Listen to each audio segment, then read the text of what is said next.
Hearing will come to order. It's my great pleasure to welcome Secretary Perry to this first meeting with the Energy and Water Subcommittee. Secretary Perry, congratulations on your selection as the 14th Secretary of Energy, and thank you for your continued service to our country. We have a lot to discuss today, so I will keep my remarks rather brief. This budget request reflects the importance of the Department of Energy's national security responsibilities. The budget request proposes a strong increase, $994 million, for the nuclear weapons activities, and we need to ensure the effective nuclear deterrence now and for our future. This program and other defense activities for this bill are and will remain a high priority for this committee. I'm also pleased that this budget request proposes appropriate funding for Yuka Mountain. The previous administration made the costly and I believe wrong decision to abandon Yuka licensing application, changing courses on this program and ignoring the law. The President's budget proposal proposes a $3.5 billion decrease for energy programs, reflecting the administration's decisions to focus resources on early-stage research and development. That is a substantial reduction. A reduction this committee must carefully review in order to understand the impacts to the important programs and activities within this bill. Like the President, we want to eliminate waste and duplication and ensure the best use of each and every taxpayer dollar. This hearing is an important part of our oversight process. I appreciate you being here today and hope that we can work together to move forward on a budget that will ensure our energy independence and keep consumer prices affordable. Please ensure that the hearing record, questions for the record, and any supporting information requested by the subcommittee are delivered in final form to us no later than 4 weeks from the time that you receive them. Members who have additional questions for the record will have until close of business on Thursday to provide them to the subcommittee's office. With that, I will turn to my ranking member, Ms. Kaptur, for her opening statement. Thank you, Mr. Chairman. I don't know if I can be as brief, but I want to welcome the new secretary, someone who has experience as an appropriator himself, and also a governor, former governor, from a very important energy state. You have a lot of experience, and we need it all. Thank you, Mr. Chairman, for yielding the time, and Secretary Perry for joining us today in your very first hearing before this committee, which you will come to like.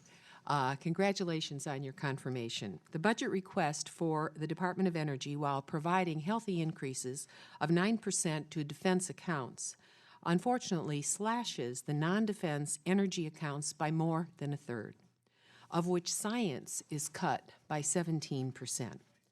To speak to the energy and science accounts for a moment, initial estimates are that this budget request, if enacted, would result in the loss of approximately 7,000 highly skilled technical experts in job positions at the department's world-class national labs. This is a big worry. This is a big class worry.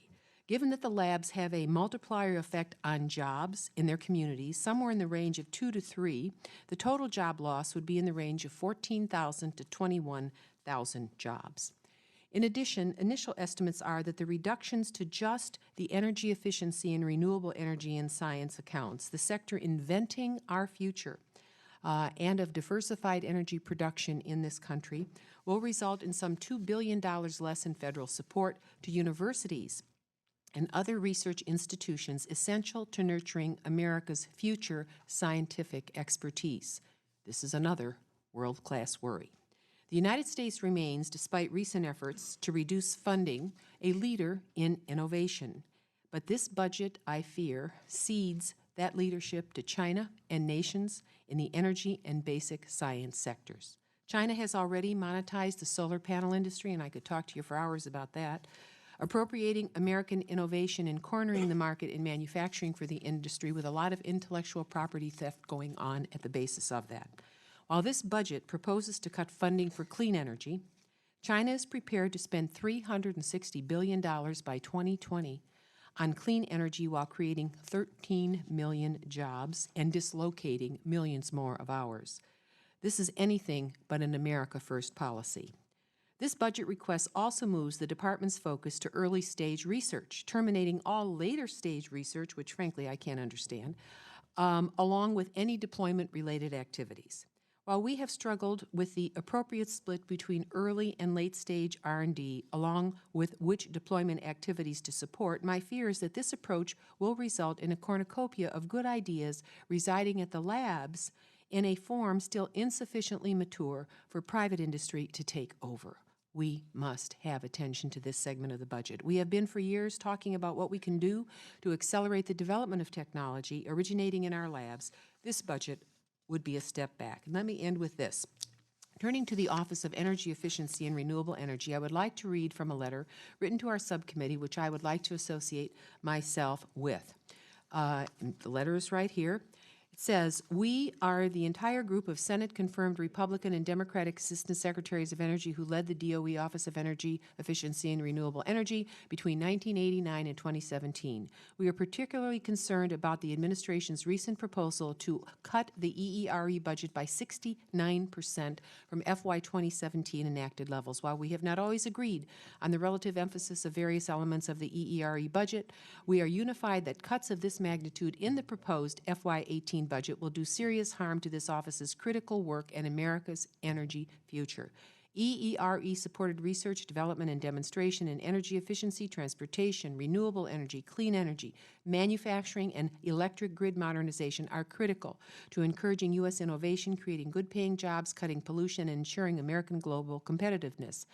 Other important EERE programs with similar benefits focus on setting efficiency standards for appliances and equipment, helping states deliver energy efficiency improvements, leading the federal government's efforts to reduce its own $23 billion of annual energy bills, and cutting energy use in low-income homes." Mr. Chairman, I would ask permission to enter the entirety of this letter into the record, and with that, I'll close my remarks. Without objection. Thank you once again, Mr. Secretary, for being here with us today, and we look forward to your testimony. Thank you, Mr. Chairman, for the time. Thank you. We are also glad to have the chairman of the full committee and the ranking member of the full committee with us today, Mr. Frelinghuysen. Mr. Secretary, good morning to you, or good afternoon. Mr. Chairman, thank you for the time, and I also welcome Secretary Perry to the Appropriations Committee. We look forward to your testimony and hearing your frank and candid views on many issues. Today's hearing is an important part of the oversight duties of the committee.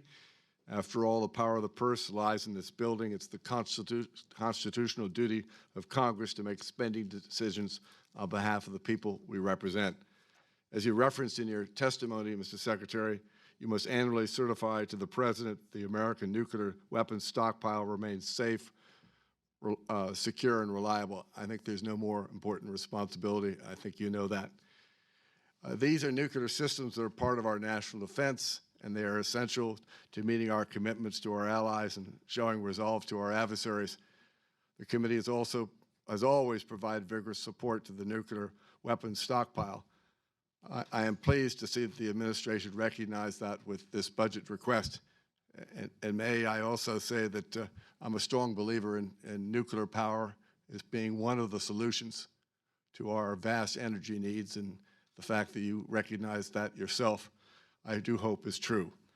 Your proposal of the department also takes great strides to deliver our exascale computing system. This is an area where the United States has been losing ground to China and others. I agree with you, we must take back America's primacy in computing science. The United States has correctly invested heavily in scientific research. This work has produced dramatic scientific breakthroughs and innovation, and in the process created high-quality jobs for Americans. We know you have a lot of difficult decisions to make.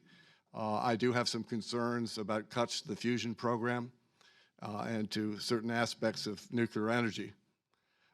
As you may, the committee has repeatedly endorsed moving forward in the area of fusion energy. The proposed decreases, which are pretty dramatic, would inevitably delay some of the progress we're making in this exciting field, including in my home state of New Jersey at the Princeton Plasma Physics Labs. I look forward to hearing more about these proposed cuts.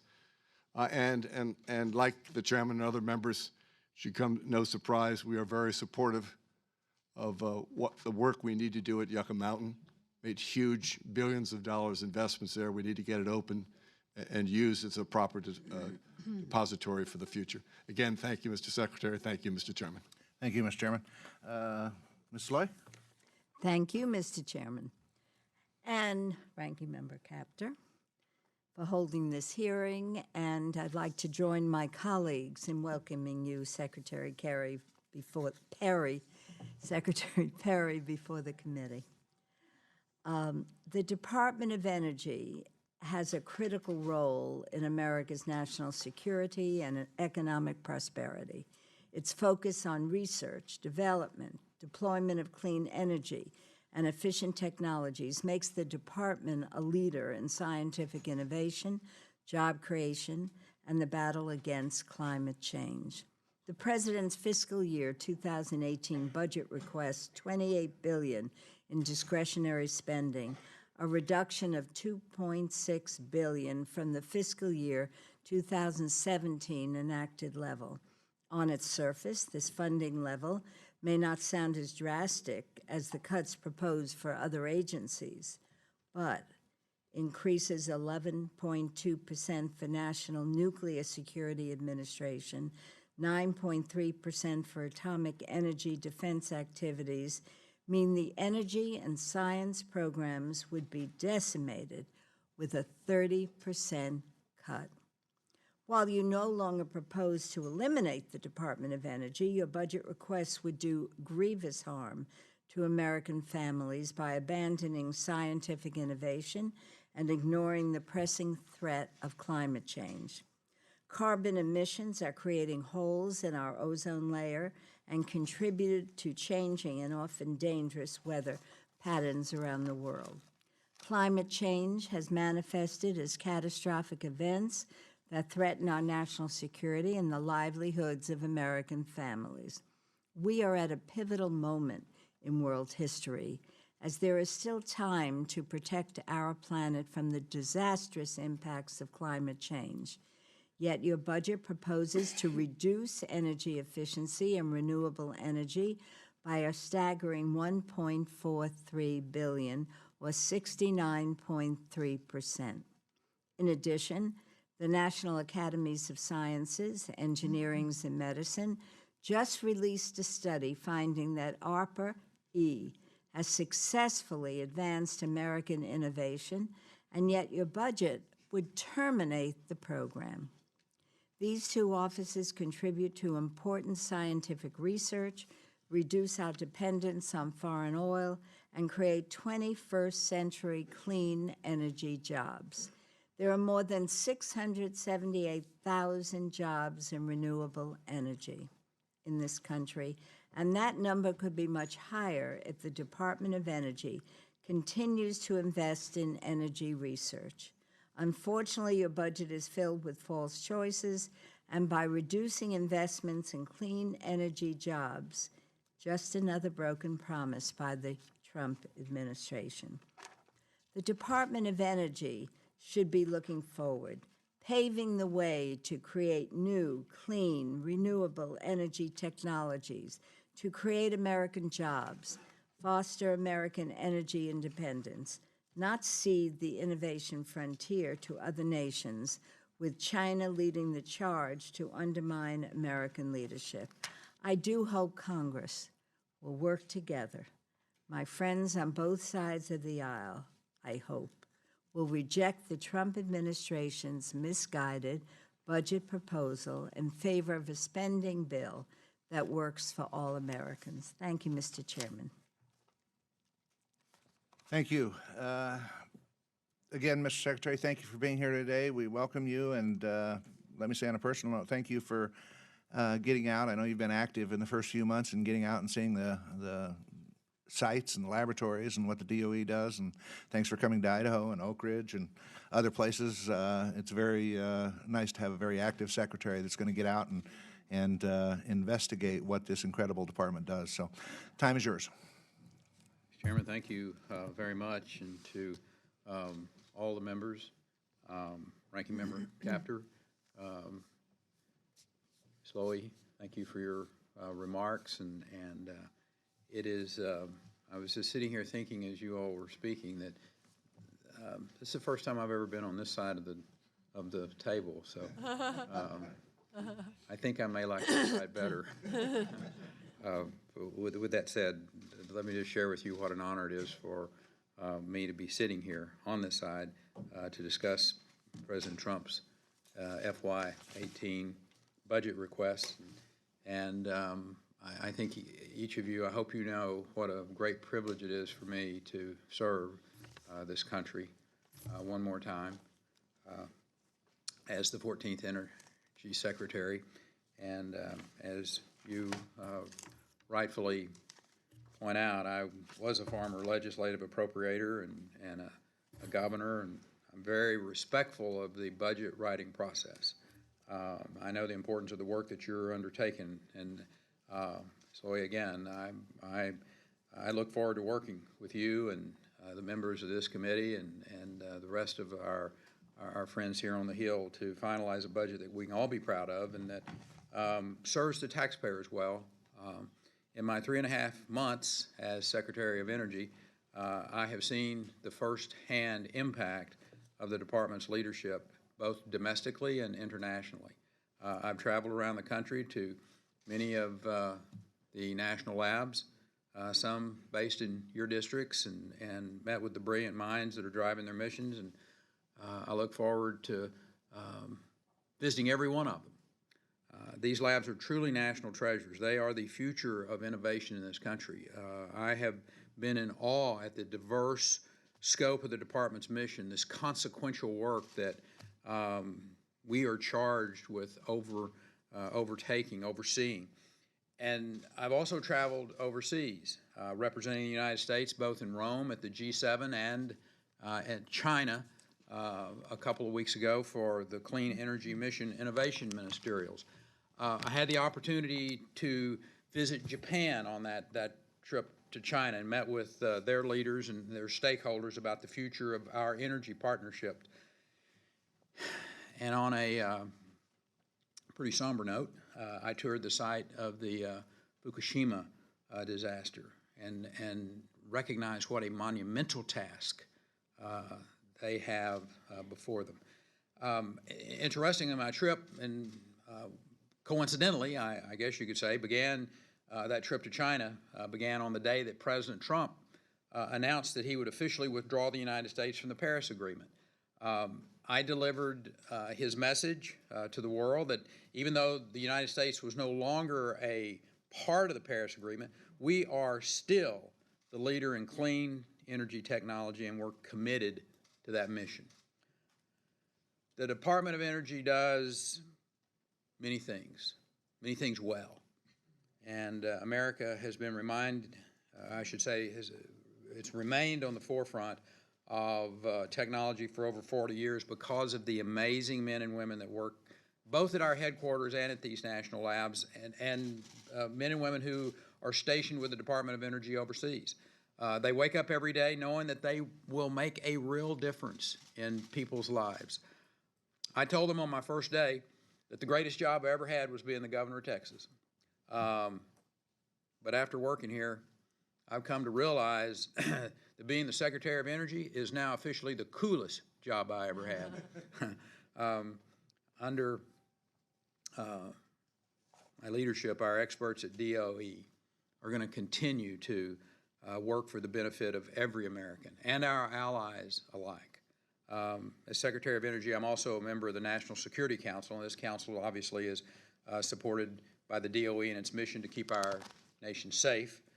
President Trump's FY 2018 budget request for the Department of Energy provides $28 billion to advance our key missions and focuses on important investments, including ensuring the safety and effectiveness of our nuclear weapons arsenal, protecting our energy infrastructure from cyber attacks and other threats, achieving exascale, and that is so important, focusing the amazing network of our national laboratories on early stage research and development. And my goals are straightforward: advance our nation's critical energy and scientific R&D missions, strengthen our nuclear security, fulfill our environmental management commitments. Now, Mr. Chairman, I've just painted a rather rosy picture, a bright picture. And while there is a lot of good news to report, there are other hard conversations that we need to have, as you are well aware. There are approximately 120 sites in 39 states that are storing spent nuclear fuel or high-level waste. Every member on that dais has waste in your state. We have a moral and national security obligation to come up with a long-term solution finding the safest repositories available. Listen, I understand this is a politically sensitive topic for some, but we can no longer kick the can down the road. As a former legislative appropriator, as an agency head, as the governor, I understand following the rule of law is important. I've been instructed to move forwards towards that goal. The President's budget requests $120 million to resume licensing activities for the Yuka Mountain Nuclear Waste Repository and to initiate a robust interim storage program. Now, in addition to that challenge, Congress has spent $5 billion, taxpayer dollars, on the MOX project that is way over budget with no end in sight. The Army Corps of Engineers estimated a cost of $17.2 billion and a completion date of 2048. The money appropriated for this project is money that could be used towards other priorities like national security or cleanup at other sites. There is a better, there is a cheaper, there is a proven way to dispose of plutonium. In fact, we're already doing it. I look forward to having an ongoing dialogue with many of you about these tough but important issues in the days and the months to come. This budget proposal makes some difficult choices, but it is paramount that we execute our fiduciary responsibility to the American taxpayer. The President's proposal prioritizes the core mission of the Department by consolidating duplications within our agency in order to respect the American taxpayer. He deserves credit for beginning this discussion about how we most wisely spend our scarce federal resources. As for me, this isn't my first rodeo. During my 14 years as governor, I managed under some tight budget circumstances, and I will suggest successfully, Allison. And I'll do the same as the Secretary of Energy. Faced with limited resources, Texas became a shining example of energy growth, economic growth, higher educational standards, and important improvements to our environment. And we did it by all working together. Democrats, Republicans, folks that didn't want to be associated with either political party for that matter, but they loved their state, and just like you in this room, who love this country, and we will find the solutions together because we'll set clear goals, we'll manage the best and the brightest to achieve those goals, and we'll spend those scarce resources wisely. So with your help, I believe we can attain many positive outcomes at the Department of Energy on behalf of the American people. I thank you again for the opportunity to be in front of you, and I will attempt to answer your questions as well as I can. Thank you, Mr. Secretary. My first question was going to be to ask you about your vision for the Department of Energy, but I think you pretty much described that in your opening statement, so I'll forego that question and get into some specifics. I was glad to see that you put money in, as I said in my opening statement, into Yuka Mountain. That's something that this committee has put money into for the last several years, and as always gets dropped in conference between the confrontation, I guess is the best word, between the House and the Senate on this issue. I noticed you also put money in for interim storage. First of all, what do you, despite the current law, the previous administration shut down the activities at Yuka Mountain, and can you briefly discuss your plans to move forward with Yuka and what you can do now to get things going while we await the additional funds from Congress?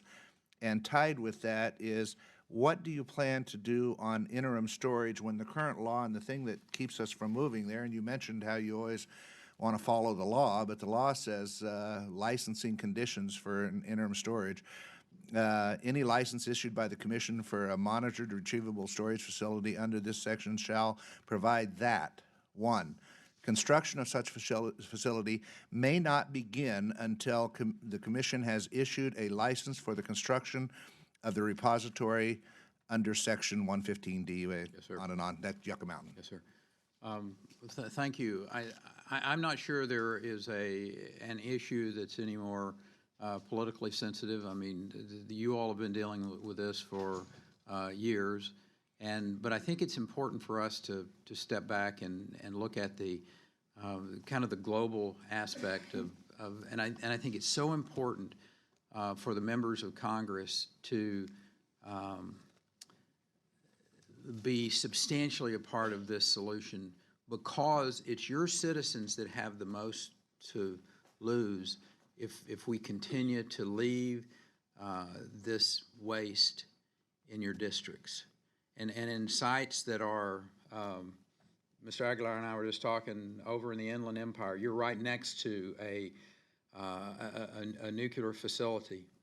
When I was at Fukushima, and we were talking about both the construction and the geology, if you will, the geography as well, and having those spent fuel rods in those cooling ponds in a region of the world that's inside that ring of fire, as they call it, and the potential to have a geologic event. And we could have a repeat of what happened at Fukushima to some degree at that. And it really, at that point in time, it becomes so, I mean, I get passionate about this. I mean, we have a moral obligation, as I said in my remarks, to remove this from as many of these sites as we can and put it in the safest repository. I went to Yucca. The first trip I took as the secretary was to come to Nevada, go to Nevada, to see that facility, to talk to the men and women that have been working on it for, in some cases, decades, and recognize that that is the proper place for long-term storage. And so for us to do our duty, to follow the law, to put a plan into place, I think it's very important, Mr. Chairman, that you point out that the NRC and the funding of NRC is important, because their licensing process, you know, from my perspective, this is a dual track. We need to be doing what we're doing, stand up the office, move towards having an orderly transition back to following the law, while the NRC is following their licensing. Now, you kind of help me on this one, but their funding is not in our. They have their own funding, and so they'll be over here asking you for that. But anyway, let me ask you: Is there anything you can do? You know, I'd like to believe this budget will become the law of the land by October 1st. I'm not sure that's the reality, and we may end up in CRs and all sorts of things like that. We hope not. It's not our goal. Is there anything we can do between now and when this 18 budget becomes law to help stand up the office and start moving forward on Yucca? We have some funds available to do that, and I'm comfortable that is our goal, to stand the office up, to clearly send the message that that is the direction. You ask another question, Mr. Chairman, if I can briefly, and I'll try to. Sure. And you ask rather about interim storage, and I happen to be one of those that think that you can do, and we should do, both interim storage as we're working towards standing Yucca Mountain back up and getting it operational and following the law.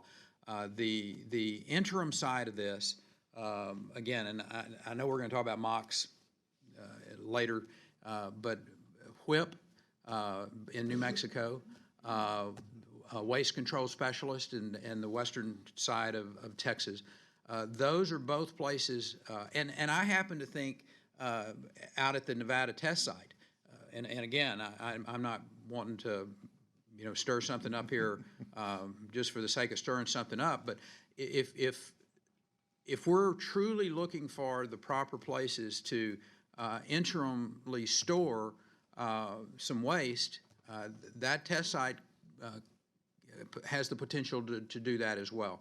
And so there's a number of ways to deal with this, and I think it's so important to have the discussion with the members of Congress so that they can share with their constituents why this is so important that we move as much of this waste, whether it's transuranic waste or whether it's high-level waste, out of their districts to appropriate either interim or, in the case of Yucca Mountain, permanent storage sites. I appreciate that, and I happen to be one that agrees with both interim and Yucca Mountain that we need both of them. If we opened Yucca tomorrow, to be filled if we put everything in there. So we've got to have interim storage.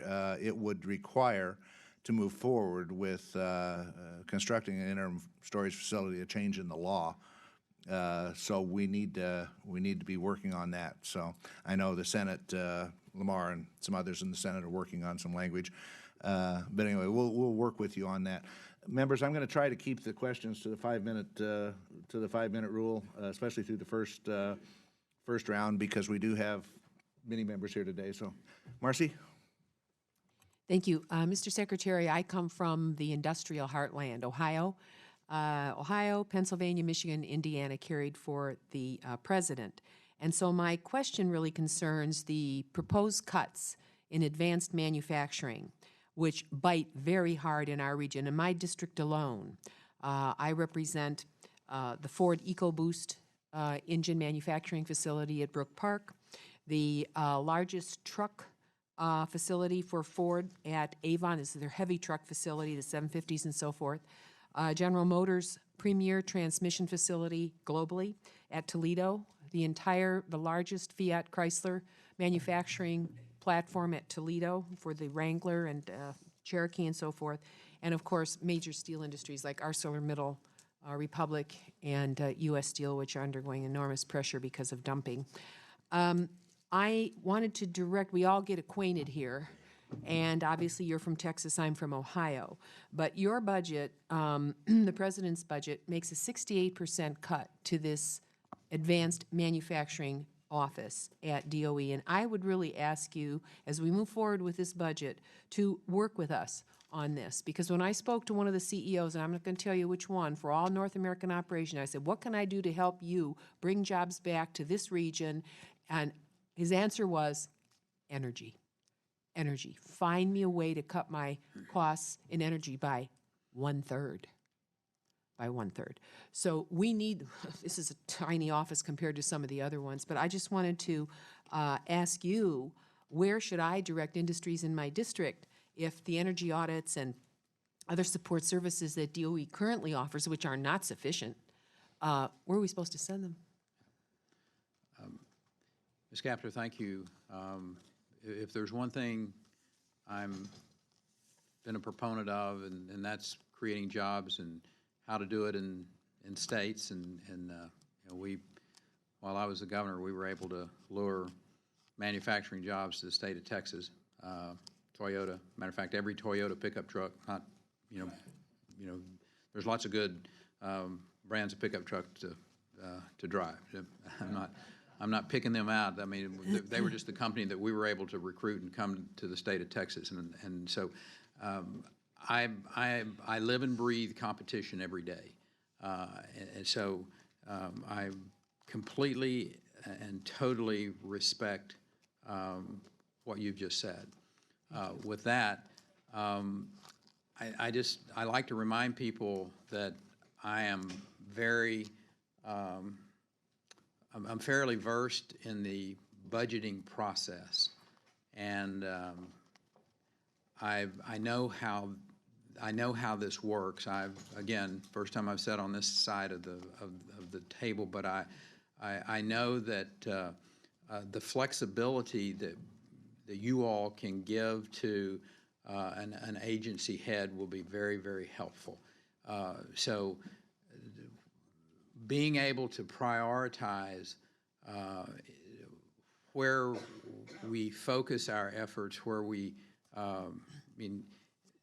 being able to reduce duplication, being able to find places to save dollars, at the same time being able to deliver the product that the citizens want. Your constituents, I think, they want to be able to know that there is an agency that, number one, is going to be responsive to their request. If it happens to be with energy efficiency, or if it happens to be with, is there a better way to deliver to your truck manufacturers some technology, innovation, partnerships? That's what we're going to be working on. Is it going to be in the structure that the previous administration or the previous administration from before them? Well, Mr. Secretary, we invite you to the Automotive Heartland. Yes, ma'am, I will be there. We'll have them all there. I want you to know. My time is running out, Yes, and I've got to get in my second question, but I appreciate your apologize. openness. Yes, ma'am. I appreciate your openness and your support of private sector manufacturing. My second question, you come from down the Southwest. It was just 122 degrees in Arizona. And up where I live, we're up against the Canadian border. And as a representative from what's called a cold weather state, I'm especially fond of the weatherization program, which your budget zeroes out. Here's another area where I think you need our help. And that particular program has weatherized over 7 million homes and saved an average of $283 a year, which doesn't sound like a lot of money in Washington to the average consumer. But in my area, that's big savings. And the Mulvaney budget completely eliminates this program.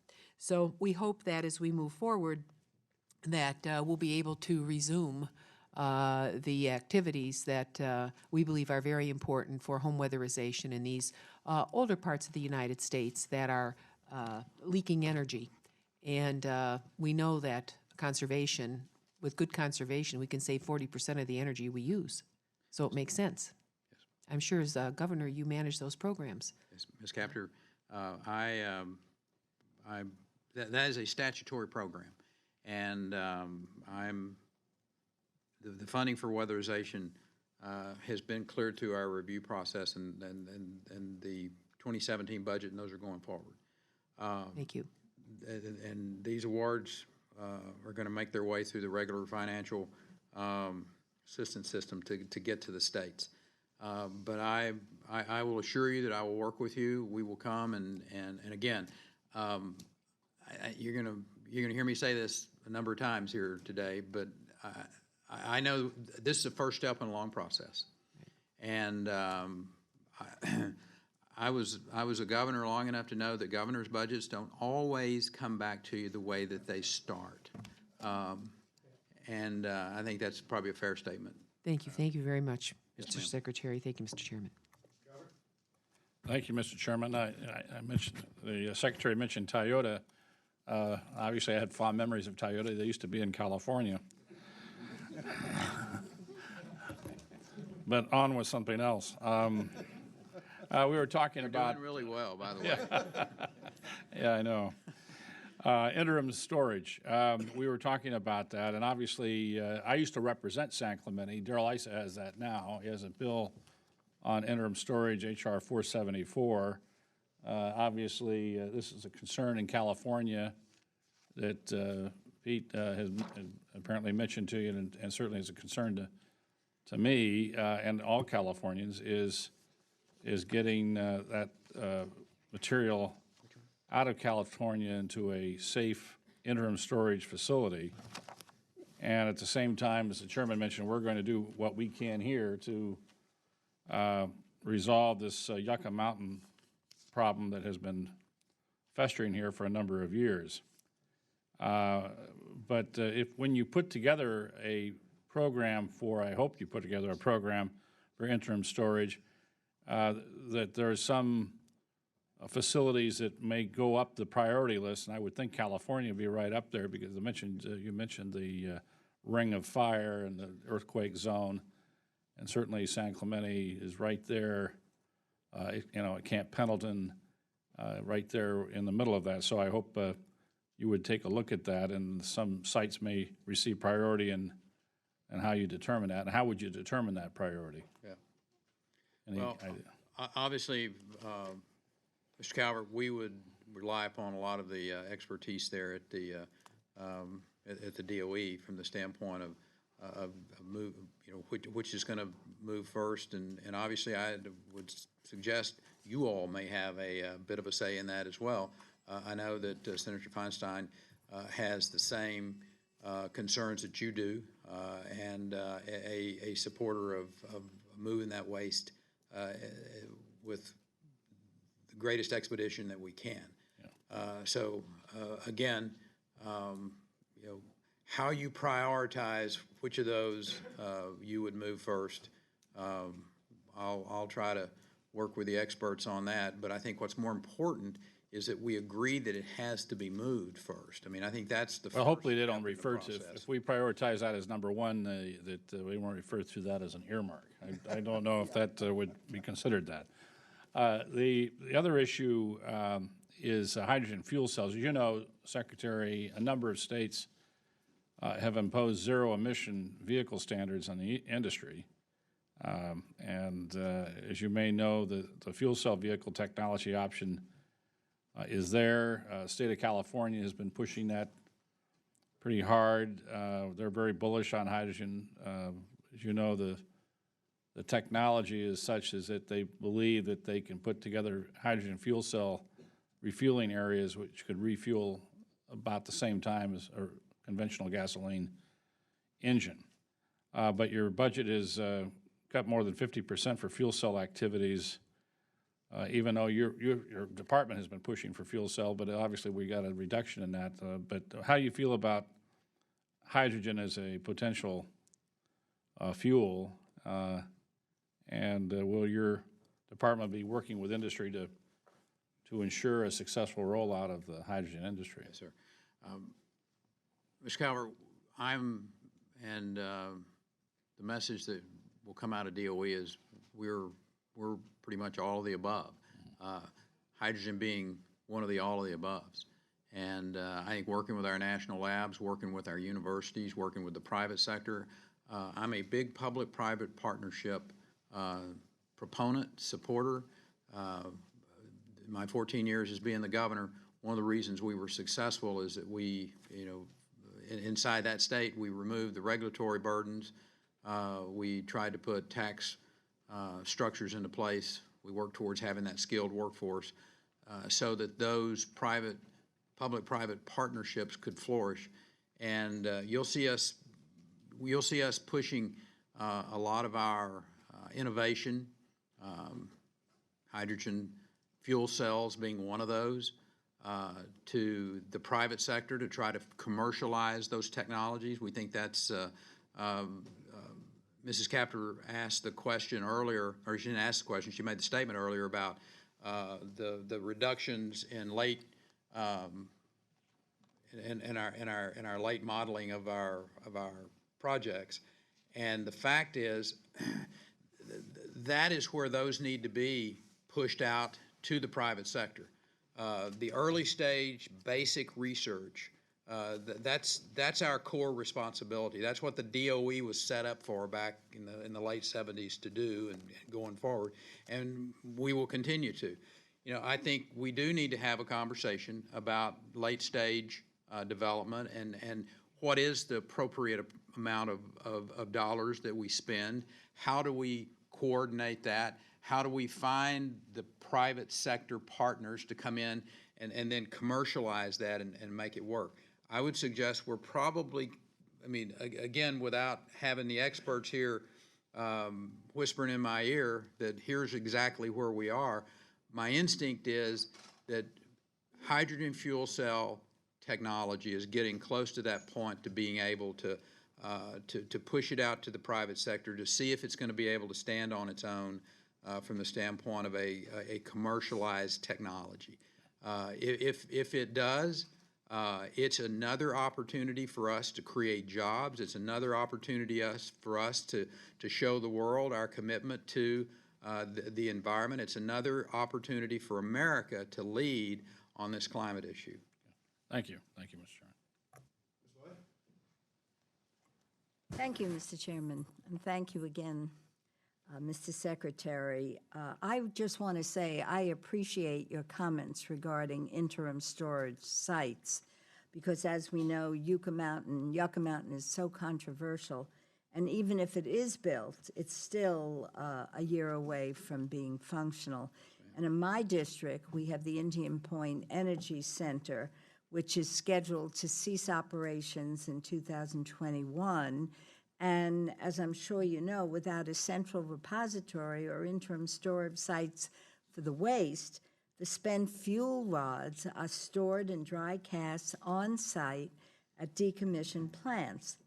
And this is key because we're all talking about creating jobs and economic development. And these sites just cannot be redeveloped into productive properties because of the storage there. So I just want to mention that I appreciate that. You're supportive, and I hope we can move forward. I wanted to ask you a question about our nation's electric grid, because you and I know it must be upgraded to address reliability and security issues. And given the fact that the grid is arguably the most complex and critical infrastructure in our nation, upgrading it will be a monumental challenge. How would your budget request address this issue?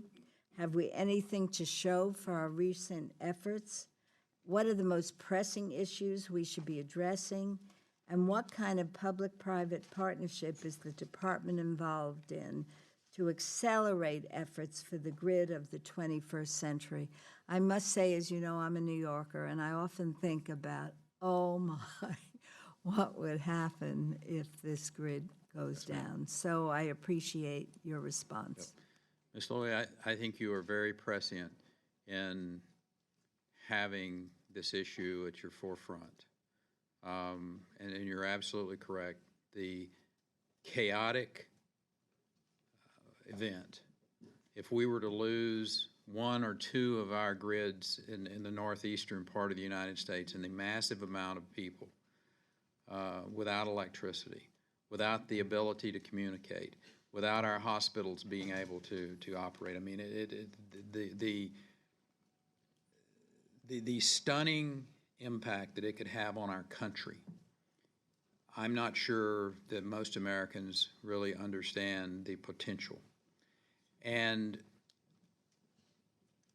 one of the core responsibilities at the Department of Energy, by an executive order that was signed by President Trump, with the Department of Homeland Security, being able to have a cybersecurity study to make sure that this country is as protected as it can be from individuals who would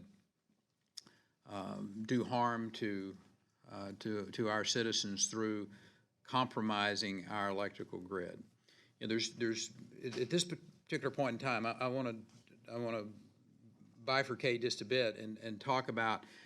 There's a grid study going on now at the DOE to look at all of our ability to deliver electricity in a sound and a thoughtful and a stable way, and that's ongoing. We should be having that available end of the month, and that's a question about, do we have the base load? How are all of our different farms? Where does nuclear come into this? Where does our renewables play? What role does carbon capture, utilization, sequestration of coal plants have to play in the base load?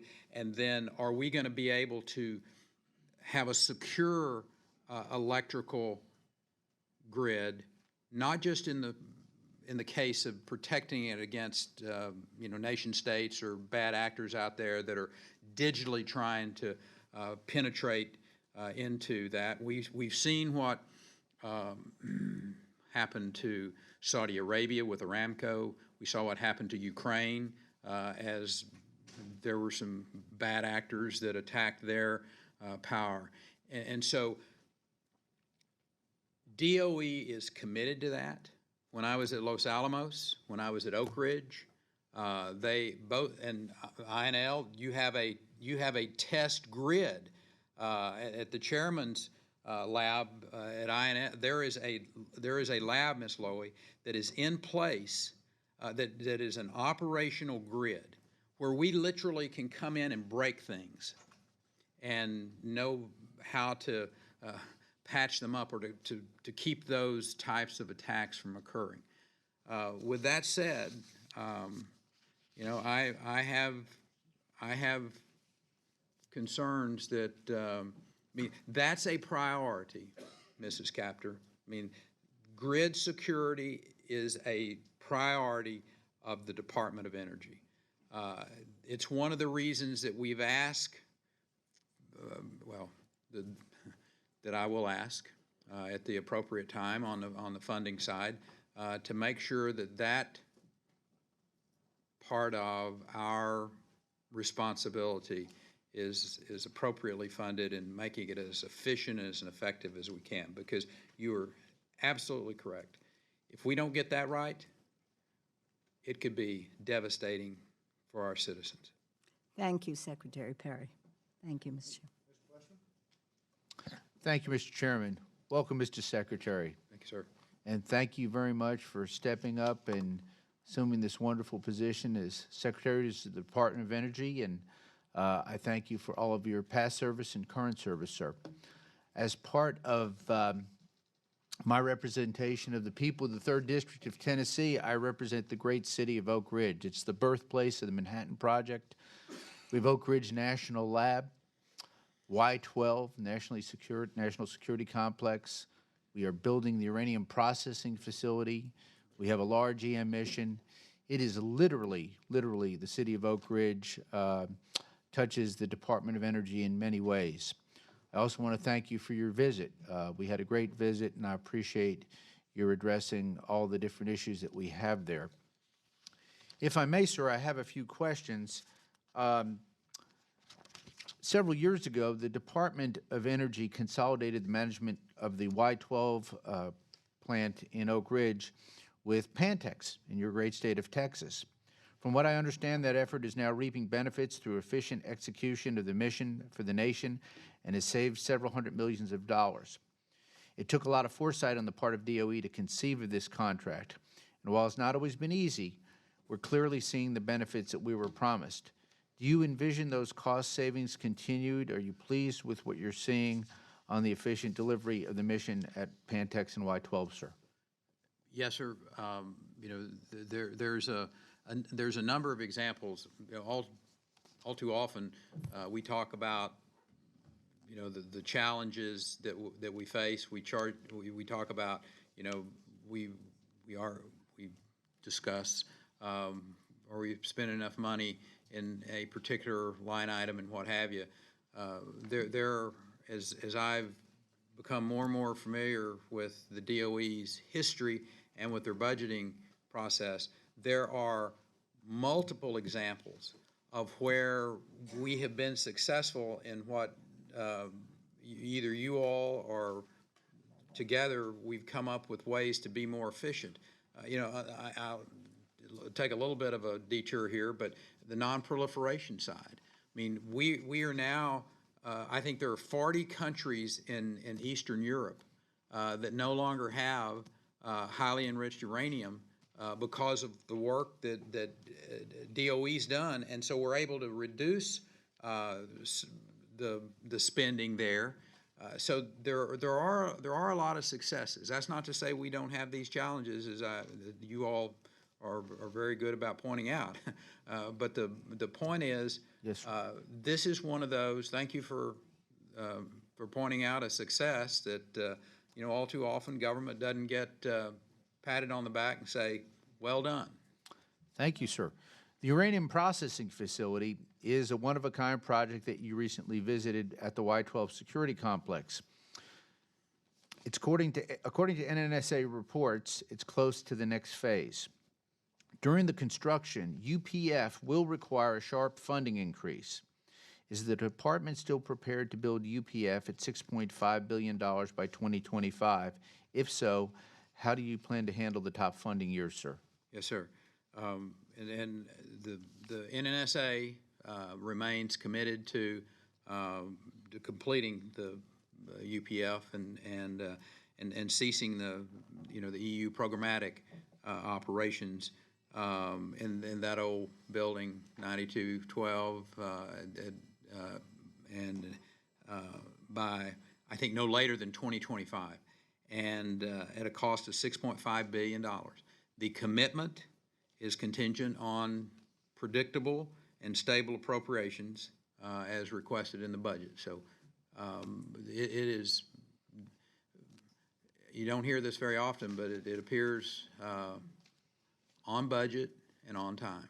Yes, sir. Thank you. Mr. Secretary, I'm concerned that vital DOE missions to support the national security and economic security of our country are targeted for deep cuts or elimination in the budget proposal. It's important to note that national security and economic security often overlap in today's world. A few program examples that are funded through EERE and could not be duplicated by the private sector are DarkNet, a research project to protect utility customers and especially the electric grid from cyber attacks, the Manufacturing Demonstration Facility, which you saw firsthand recently, that is helping U.S. manufacturers solve difficult problems and as a result flourish and add more jobs, the Critical Materials Hub targeting the scarcity of rare metals that could pose a risk to modern technology. How does the department plan to support critical projects within programs that are targeted for cuts, sir? Again, Mr. Fleshman, this is a straight down the middle of the plate.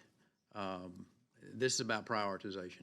This is about picking and choosing those projects out there and making sure that they're funded. And again, we may have a healthy discussion about your priorities versus my priorities versus President Trump's priorities, but this is, from my perspective, this is right down the line of which the way we get back to our core responsibilities at the Department of Energy. We fund those core responsibilities. We may not get every program that you and the members of the committee want to be funded at the level you want to be funded, but I'm comfortable that with the right leadership and that we have a budget in totality that we can address the needs of this country, that we continue to be cutting edge technology. We haven't even talked about exascale computing yet. I know it'll come up here in part of the conversation, but there's a great example. We're probably going to ask you for more resources there. I mean, today we just found out, the United States is not number one in supercomputing. Matter of fact, we're not even number two. We're not even third. The Swiss passed us up today. Yes, Mr. Captain, I'm not happy about Swiss passing us up. That's like well, I won't even get into a state-to-state. I'll just get in trouble if I do that comparison. But the point is, our future and our ability to be able to be competitive in the economic field as well as the national security field deals with this innovation.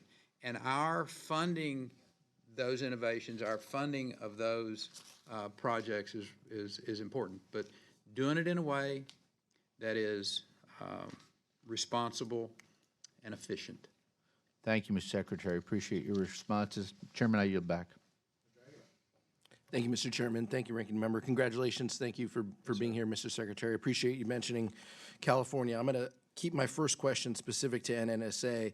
I won't talk to you about California and our GDP growth of 2.9% last year versus Texas at 0.4. I'm not the governor anymore. I'm not going to quiz you on those. Or in 2015 when it was 3 to 1.5%. But that's awesome. I will ask you, following up with what Mr. Fleischman talked about with NNSA, and I know Ranking Member Capter mentioned it too, the budget that was submitted shows a significant increase in FY18. There's significant reductions in other parts of DOE's budget, including the science accounts that were highlighted. But my question here is, many of the labs that are funded through the science accounts also support the nuclear mission.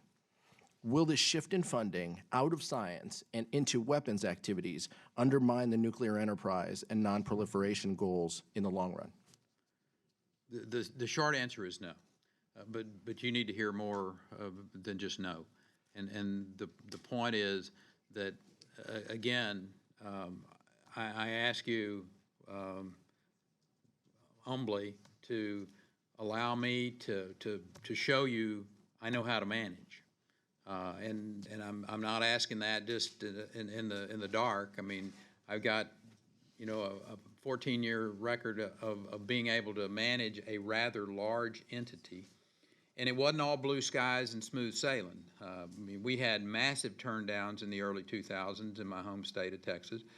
We had, I mean, huge 15, 20% budget shortfall in totality. And so knowing how to move those parts of the puzzle around, that's not to say that everything's going to be whole cloth, but it is to say that I'm going to work with you, sir, to find the resources, to consolidate, to be able to show you that we're working in really good faith to meet meet the requirements, to meet the desires of the members of this Congress, or this committee and of Congress, and the general public, and to be responsive to the taxpayers. So I'm comfortable we can do this in a way that does meet our nonproliferation requirements, that does meet this lifetime extension program effort that we need for a national security standpoint, and to continue to have the innovation and technology that can drive our economy. Thank you, sir. My second question, you talked about, in your response to Ms. Lowy, about cyber attacks, and with respect to the grid and outages seen in Ukraine, you highlighted in 2015. In recent days, we've seen reports of hackers reportedly aligned with the Russian government developing cyber weapons dubbed Crash Override and Indestroyer, which could potentially disrupt the U.S. grid. Our modern internet-connected economy depends on stable, efficient electrical grid for its productivity. With growing reports of cyber intrusions, many likely sponsored by foreign governments seeking ways to damage the ability of our grid to function, why has the DOE chosen to reduce funding for the cybersecurity and energy delivery systems, that line item, by 32% from previously enacted levels of 2016 and 17? How would this affect the DOE's ongoing cyber security efforts in the energy sector? And before you answer, you mentioned the current labs and the exercises being done throughout the country. Those labs and those exercises are being done based on FY16 and FY17 investments. Why shouldn't we make similar investments in FY18 if this is a priority? Yes, sir. Number one, it is a priority, and the President's executive order clearly made it a priority. Here's what I would ask you and the committee members to keep in mind, that just because there is a line item that says and has a particular name in it and a particular direction, that we somehow or another are just going to back away from that effort. We're not. When I sit here before you and commit to you that we are going to put into place the resources and both the dollars and the staff that's required to make America as secure from a cyber attack standpoint as we can, that is what we will do. Does that mean we're going to have to, move dollars around in a budget and prioritize? Yes, that's exactly what it means. And again, I know that this budget is the first step in the process, but I shared in my opening remarks that the life extension programs over at NNSA with our weapon system, that exascale computing, that cybersecurity, those are three of, not all of, but three of the most important responsibilities that the Department of Energy has. And we are going to work with the private sector. We've got three of our labs that are part of what's called Cyber Core, and they are working on the cybersecurity issue now. We are in the process of talking to private sector entities that have deep tentacles into the cyber world. So my hope is that we're going to be able to leverage some private sector funding with our funding to find the solutions to these challenges on cybersecurity that confront us. A lot of questions and more follow-up, but I'm out of sir. time. Thank you so much. sir. Appreciate it, Secretary. Thank you, Mr. Chair. Mr. Secretary, it's a pleasure to have you with us. And I have a couple of questions. I'm going to attempt to get through them and then throw it open to you and request your comments if that's possible. And they're a little divergent, but I want to get them all in.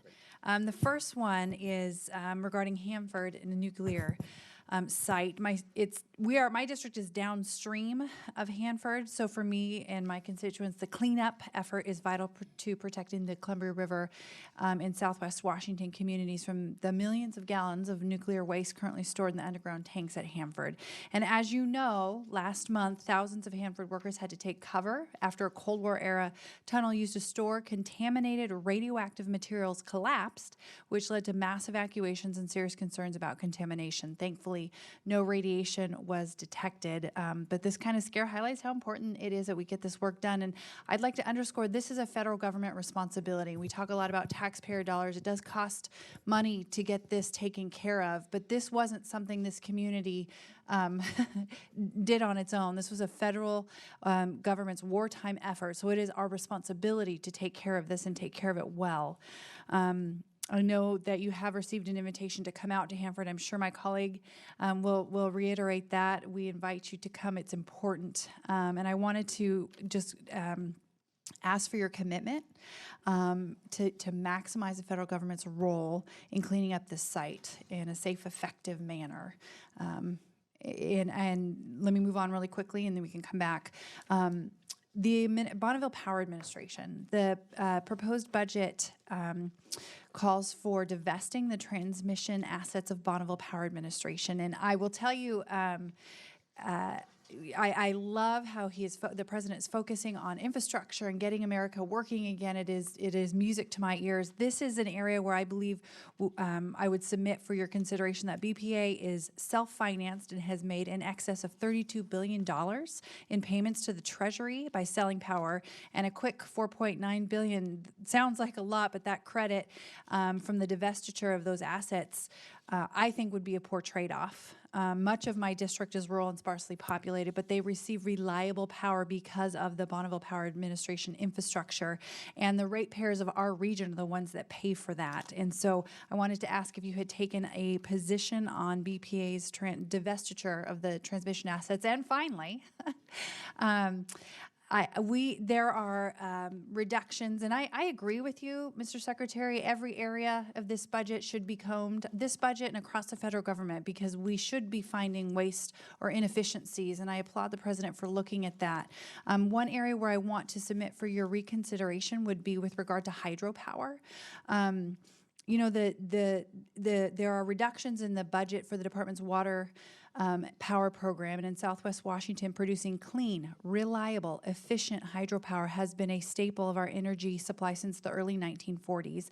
And to cut the federal investment in hydropower is concerning for our region, in part because it's such a good, I mean, to replace the Bonneville Power Administration, what they generate would take about 16 coal-fired plants. And here we have this amazing renewable energy source. And at a global scale, China plans to invest $360 billion in renewable power generation by 2020, including $73 billion for hydropower alone. I just feel like they're gobbling up assets in this area, and they want to eat our lunch and pop the sack. And we need to take this back, especially when we're talking about a renewable load-bearing source of energy. So that's a lot to throw at you, but I wanted to get all three of those in because they are so important to my neck of the woods, and I thank you for your time. Yes, ma'am. Let me address the first one, and that's Hanford. And this is one of those classic examples of the federal government working with the state government, working with the local government. I mean, the agreement that has been signed there, particularly working with Governor Inslee and going forward. I not only do I look forward to coming out to your district to tour Richland and the Hanford site and to get a really good hands-on look. I've been briefed relatively extensively about the project out there, about the progress that's being made. I hope to be out there before the summer's up, but then in September, I think it's in September this fall at least. You're going to celebrate a pretty big milestone in the above-grade demolition of the old plutonium finishing plant. That's going to be completed out there. So retrieving and packaging that highly radioactive sludge that's stored in the basin along the river on the Central Plateau, for instance. I mean, they're making some good progress. I mean, none of us like to have to deal with when Murphy and Murphy's Law comes into place and something happens and you have to deal with it that kind of came out of left field with the tunnel collapsing. But again, I think we got to see the real professional response and no one was, there was no individual harmed by that activity. So our continued focus on the cleanup, which is the federal government's responsibility, obviously coordinating with the local state government and doing it in a way that is appropriate. That remediation is going to take some time, but this country is committed to it. We will continue to do that. The second thing you asked about, which was the power agencies, well, let me just, I'll be brief on this one. That's an interesting idea that has been discussed many times before, and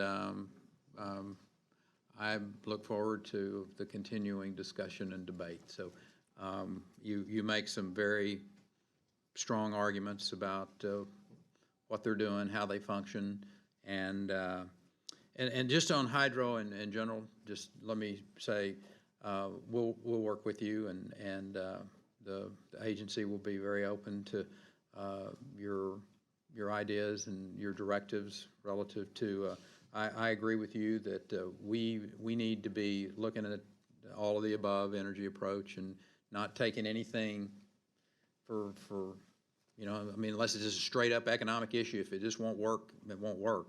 But not for any political reasons do we need to be removing any sources of energy. We're going to need them all to be competitive. I mean, it's a good point you make about the Chinese and what they're doing and what they're, appear to be committed to.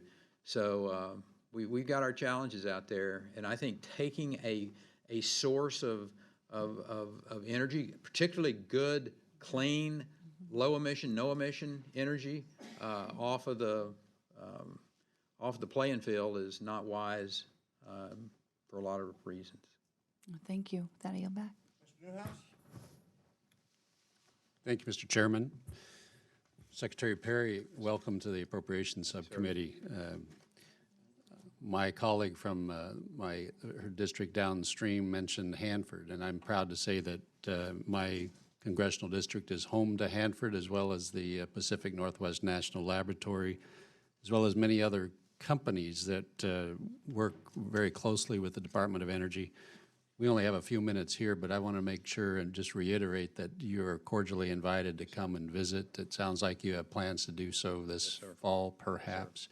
As a follow-up to my earlier invitation, just let me say I will work with you in your schedule to make that happen, and look forward to doing that. A couple of things I wanted to touch on, and there's several more that we'll submit for the record as well, but as you know, there are approximately 56 million gallons of waste held in temporary underground storage tanks at Hanford, and adequate funding is certainly going to be needed to continue to design and construct the waste treatment plant. The request provides $8 million for WTP commissioning, though additional funding will also be needed as commissioning and startup begins. What do you envision WT's funding needs will be, particularly over the next 5 years, in order to meet the court-mandated timeline for its full operation by 2026? Ms. Newhouse, my instinct here, looking 5 years down the road, or for that matter, looking 9 years down the road, is always a tricky thing in this business. But I would suggest to you that the funding levels that we see currently are most likely the minimum that would be required to reach the goals that they're looking for. I certainly appreciate your underscoring the federal government's legal and moral obligation here, and then that answer helps as well. As I said, also the Pacific Northwest National Laboratory is in my district, and very proud to be able to say that. It's a powerhouse of innovation in addressing pressing national challenges. So as you can understand, I am very concerned about the impact of the President's proposed budget as it relates to the PNNL. If enacted, the budget of cuts of approximately $200 million. Let me just tell you what that means in human terms. That would be a loss of about 1,000 jobs. So let me just ask, as you talked about earlier in your opening comments, what is your vision for ensuring the department's strong, vibrant science and energy programs? And with those cuts, how does the administration plan to maintain our position as a world leader in scientific research? Yes, sir. Ms. Newhouse, as I've said in my opening remarks, the commitment to science, to innovation, to technology, that is a major priority, obviously, and will continue to be. I might add that I made mention of 3 laboratories that we're working on that will be tasked, already are tasked, but will be prioritized as we go forward on the issue of cybersecurity. PNNL is one of those. And so your concern about your constituents, your concern about the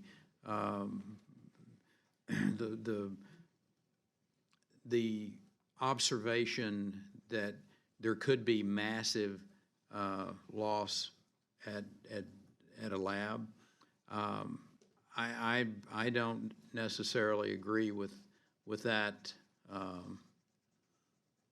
reflection. And the reason I don't agree with that reflection is because it doesn't take into account our being able to manage, our being able to use, year-end expended balances. It doesn't take into account. I think it's a very cold look, if you will, and not to I don't want to belabor that word, but I think it's just a very sterile look at here's what the budget says, here's going to be the result. My intention, there's not any of these labs that are going to be shut down. Obviously, these labs are going to be continuing to be the future of this country from the standpoint of innovation and technology. That I am comfortable that we will manage these labs in a way that continues to keep the employment levels at the level to deliver the innovation and the technology that this country is going to need. So I fully respect your concern, and rightfully so as an elected citizen to represent your constituents. But I hope I can give you some good comfort that from a management standpoint, we're going to do everything we can to make sure that we keep our labs functioning at the level of which I think the American citizens need and deserve. Well, I appreciate that commitment on your part and look forward to working with you to make sure that those don't equal the drastic numbers of loss of the human resource. So I appreciate that. Yes, sir. And thank you again for being here, and look forward to your visit in September. And with that, Mr. Chairman, I'll yield back. Mr. Joyce? Thank you, Mr. Chairman. Good afternoon, Secretary Perry. Thank you, sir. Just before you had brought up the study in April to explore the critical issues central to protecting the long-term reliability of the electrical grid. I understand the study will examine the evolution of wholesale electricity markets, adequate compensation for on-site fuel supply, and other factors that contribute to grid resiliency, and the effect of the continued regulatory burdens on baseload power plants.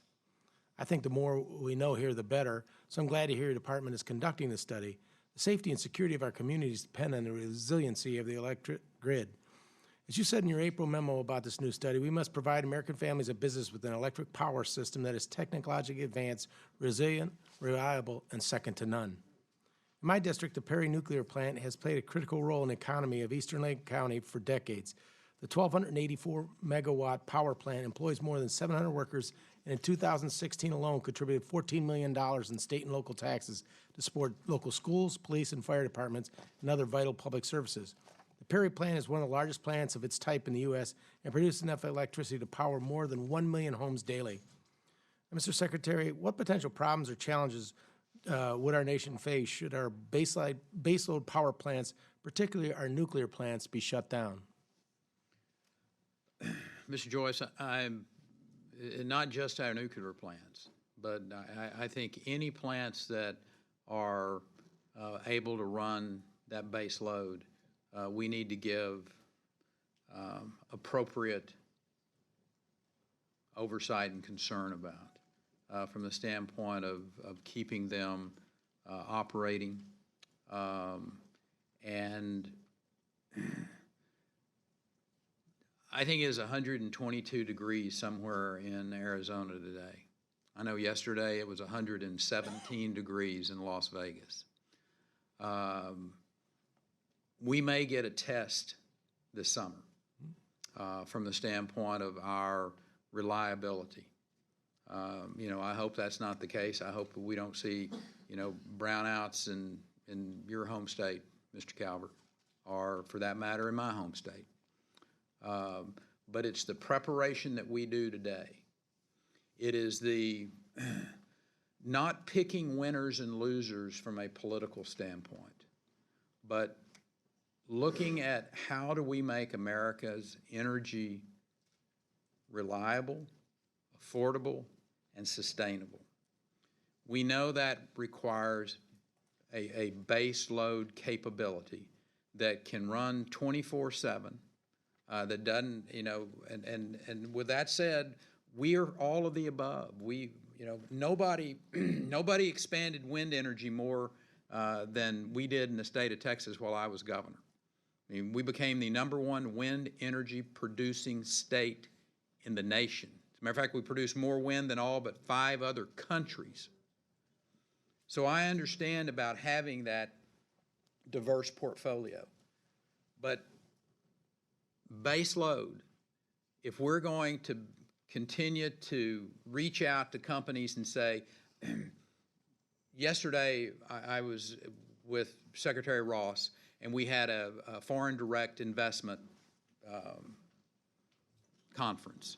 And we're talking to individuals from around the globe about coming to the United States and investing in our country and all the different opportunities that were there. if we cannot guarantee them that when they build a $1.8 billion facility here, that the power is not going to be available 24/7, then we're not going to be successful in that. So not only is this about, as Mr. Fleischman said, about our national security, it's also about our economic security. So, and not shying away from and not trying to pick winners and losers. I mean, just let the facts fall where they may. That if you're in the coal side of things, you're in the natural gas side of things. If you're in the nuclear side of things, you're in the hydro side of things. You're in the wind side of things. You're in the solar, or whatever other renewable that we be looking at. We're going to need all of these, but it's really important from my perspective that we don't, that we don't shy away from and talk about how important base load and that guaranteed base load is if we're going to be successful economically in this country. And for what it's worth, Mr. Secretary, as Ms. Capter pointed out, we live in a sort of cold area of the country up there in Cleveland, where you get the snows that come down through Canada. And so while we require the air conditioning now that you point out, we require a lot of heat. And we've been darn close to the brownouts because of the shutting down of the coal plants. And the ability to produce energy and have a grid that can maintain it and hold all that's produced from the wind and the other ways we got it is very important and critical, as you well know, to the United States. So I applaud your efforts in taking this challenge forward. I've exceeded my time, and so I can't yield any back to you, Mr. Chairman. Thank you. Thank you, Mr. Chairman. Mr. Secretary, good afternoon. Thanks for appearing before us. I'm sorry I didn't have the benefit of your earlier testimony. I got here as quickly as I could. I understand, though, that you made some very firm comments about mocks. I have a number of items here. I'd like to go through them, and perhaps you can respond one at a time. I applaud that, and this is not meant to be an indictment of anybody's past judgment as to how we were going to deal with spent fuel and an agreement with the Russians. But nonetheless, for years after year, we have sat on this committee and committed millions of dollars each year to something called cold storage. Well, that's a cold decision. It's not getting us anywhere.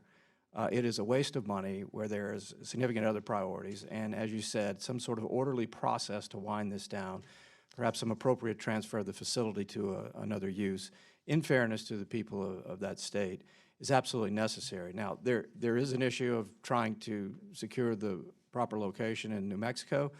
There is a residue of some type of complicated commitment to the Russians that is a dynamic here that I would suggest perhaps we can go into another time. That's one consideration. The second, though, is related to the last comment. Is there any remnant of scientific cooperation between the department and the Russians continuing?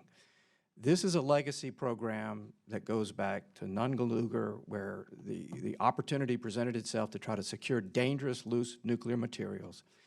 It is a proxy potentially for other, if it's even possible, reestablishment of some working relationship with that country. That is difficult to say in this moment. I get that. It's my understanding this is all but dead. I'd like to hear if there is any remnant of cooperation going. Third, the International Atomic Energy Agency. Its mission is developing in a very important, critical way. It is moving from just standards for nuclear security to a verification mission, which I think is absolutely essential. Now, like the Iran agreement or not, I didn't vote for it. Many people voted for it. Some voted against it. Many of us voted against it. Nonetheless, they're playing a critical role right now in assuring verification. And if we could ever break the impasse with North Korea, I would anticipate the IAEA would play a critical role as well. I think a continuing emphasis and investment in that important multilateral institution is not only in our own national security interest, it's in the absolute interest of international stability And if we're going to try to continue to be a leader in nonproliferation, I think this is a gateway to doing so. I'll stop there, and I have a few others if we have time. Let me just quickly address the issue of MOX. And in my opening remarks, I made comments about that it is, and again, I'm like you. I've been here for coming on 5 months, and previous decisions, previous Congresses, previous secretaries of energy. I don't want to cast any aspersion on them at all. I've got a job to do, and we have analyzed this. And you know, I cannot, in good faith, say that going forward with that program is wise in a number of ways, the least of which is not from a financial standpoint and from the fiduciary responsibility that we have. Dilute and dispose is a process that has proven, and it is substantially cheaper. Again, you know, I've had pretty lengthy conversations with Senator Graham, and will continue to, and the delegation from South Carolina. There are some, possible legacy programs that where the people of South Carolina won't feel like that. Here you have, thank you, federal government. You've strung us along here for these many years, and you're going to jerk this out from under us. But the more important part of this is that we do have a process that works. I think WIP has already taken 5 of those deliveries, and so you ask if we've had any conversation with the Russians, and they announced in, I think, October of last year, and then they reiterated in May of this year that they were suspending the PMDA, and that based on a number of strategic issues unrelated to the disposition of plutonium, but they basically have, from my perspective, they walked away from the deal. And, so any useful discussions at this particular point in time, I think, are somewhat useful, useless. There's no conversation going on. That is correct. And the IAEA. Oh, well, I can tell you I agree with your comments. I think that, a relationship with them, continual engagement with the IAEA for a lot of different issues, not the least of which is JPCOA and If I could make one suggestion, Mr. Secretary, even though the door with the Russians is locked, and again, in this climate, or is shut, let me put it this way. Let's don't lock it. I think that's a better descriptive term. It may not be, there may be a crack, who knows? Yeah, because once we get through the current political turmoil and tensions, again, the cooperation potentially on loose nuclear materials and the whole architecture of nonproliferation is going to depend, obviously, on other key international players, including Chinese. And residues of cooperation on spent material can serve, I think, as a proxy to potentially rebuilding relationships, in addition to being important in and of itself. So. Yes, sir. And I'm not sure you were in when I made a statement about one of the successes that we've had at the DOE is in our nonproliferation. I think there's some, is it 30 countries? 40. There's 40 countries that have had that highly enriched uranium removed, and so we've got some good stories to tell out there about the nonproliferation side of what we've been conducting. I hope we will continue to project significant leadership in this area. There's a nuclear security working group here in Congress, just for your information. We look forward to potentially dialoguing with you on creative policies that continue to show leadership in this area. Consider it done. Thank you. Thank you, Mr. Fortenberry, and thank you for bringing up MOX. I knew you probably would. Now let me tell you the other side of the story. The past administration has proposed shutting down MOX and going to dilute and dispose. We've asked for the last couple of years for the department to give us a rebaselining of MOX. They failed to do so. So we have a hard time comparing what the costs are. And I can tell you that when they do the cost estimates, this is a statement more than it is a question. Yes, sir. When they do the cost estimates and they said dilute and dispose is going to cost X much versus something else, I can tell you that's not an accurate comparison, because there's a lot of things that they left out of the cost of dilute and dispose, such as transportation, such as keeping WIP open and the long-term storage at WIP and so forth. My concern has been, and I'm not advocating for MOX, I'm not advocating for dilute and dispose. I want to do things in the most economical way possible. One, we do have a treaty with Russia. Russia did not walk away from the treaty. They asked to go to a fast reactor rather than the MOX facility in Russia, and we agreed. If we're going to walk away from the treaty with Russia, then let's declare it and just walk away from it. But let's not try to go around it. We got to do one of the two. We got to talk to the Russians at some point in time. Secondly, have we got the okay of the state of South Carolina? Thirdly, do we know that it can go into WIP? While they have put small quantities of the same type of material in WIP so far, that was authorized at the beginning. I don't know that all of the material that MOX is supposed to take care of can fit in WIP without additional land withdrawals. If so, have we talked to the state of New Mexico? Are they okay with this? How about the two senators from New Mexico? Are they okay?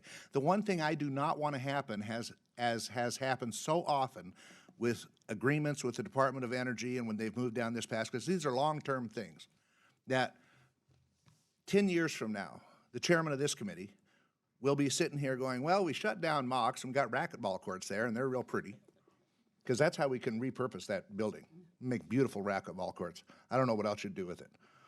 But we've shut down MOX. The state of New Mexico is holding us hostage. The state of South Carolina is fining us. And the state of New Mexico says, well, we'll do a land withdrawal and we'll go along with that, okay, but we want every road in New Mexico paved. I don't want to be held hostage to that. And before we walk away from something that we're in the middle of, we ought to have the plan to move forward and be sure that we can do it. Otherwise, we'll be sitting here in 10 years with our fingers in the air wondering what the heck we're doing and where we're going to go next. It's not that I am opposed to dilute and dispose, but I think you got to have an honest cost comparison, and I do believe that you have to do an honest. I talked to some people at the MOX facility, 70% complete. Talked to some DOE people, 10% complete. Now wait a minute, somebody's wrong here. Yes, sir. And so we need an honest assessment of what this is going to be, and I think we talk about cost overruns. I mean, I look at this budget, frankly, and we're asking for, what is it? Let me see if I can pull it up real quick. Oh, it's in your phone. Yeah, last year you're required to, when you do your budget, to give us a 5-year budget plan for NNSA. I suspect that'll be coming. Last year, the 5-year budget plan that puts out what the budget request is going to be for the next 5 years, 1 year later, this year, is $225 million above what it was last year. Cost overrun, I guess you could call that. I don't know. But we will we will be looking forward for a cost estimate for the 5-year for the NNSA in the near future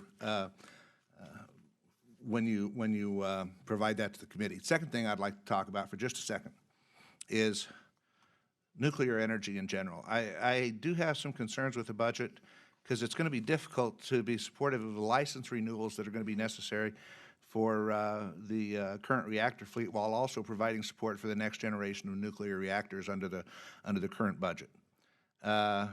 You talked about the need for the base load, and nuclear energy is obviously one of the things that provides a environmentally friendly, no hydrocarbon emission base load that's absolutely essential, I think, for the future. What's your strategy for ensuring that our research infrastructure provides adequate support for current nuclear technologies while also enhancing the technological advances in the future for the future reactor fleet?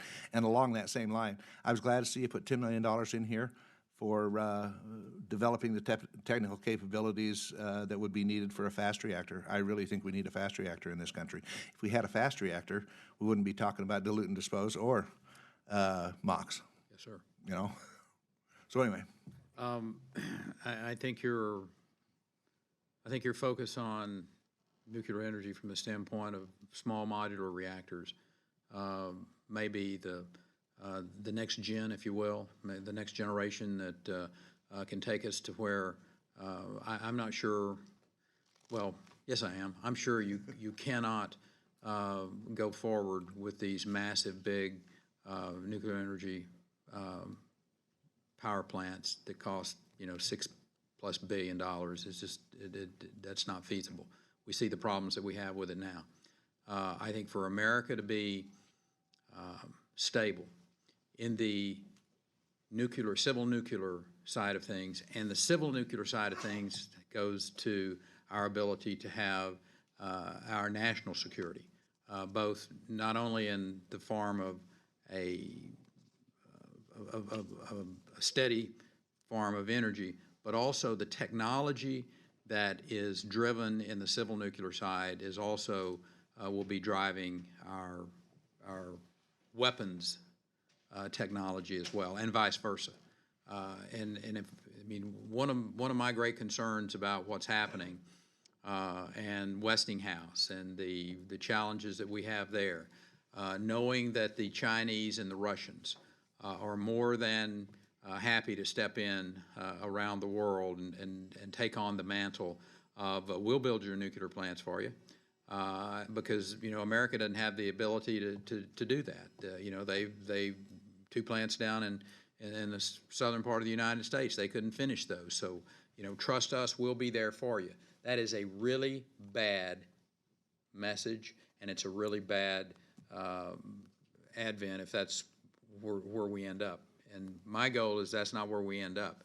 That we obviously find the solutions for the Westinghouse issue in the short term and the long term, and we transition in this country to small modular reactors that is being developed out in your part of the world, and we've got, and again, we're at the point, I think, Ms. Captor, when we talk about, we've been investing in this and on the basic research side, and Mr. Gates and NuScale, they're at the point of being able to move this to the commercialization side of it. And I think if we're successful and we continue to support the small modular reactor, that it can be a game changer in the nuclear side of things and bring America back to a preeminent role as leaders in the technology and the innovation in nuclear energy. Thank you, Mr. Secretary, and I didn't mean to sound so vehement on MOX. I'm just saying that there's more issue. Everybody always looks at it as just a cost issue. Yes, sir. And there is more to it. And I don't disagree. every year in conference between the House and the Senate, this becomes an issue between us. And I've always said, hey, I'm willing to go there, but you got to answer these questions for me. You got to show that you got an agreement with the state of New Mexico, and you got to show me that South Carolina's going to be okay with this. And you got to show me that you at least talk to the Russians. If not talk to them, then decide that we're going to walk away. Well, so I don't want to get in trouble. one of those two. I know what you mean. So I appreciate that, Ms. Captor. Thank you, Mr. Chairman, Mr. Secretary. Thank you for your time today. I was glad to hear you talk about the issue of civil nuclear power production. I come from a state where this is a big issue. Congressman Joyce and I understand it well.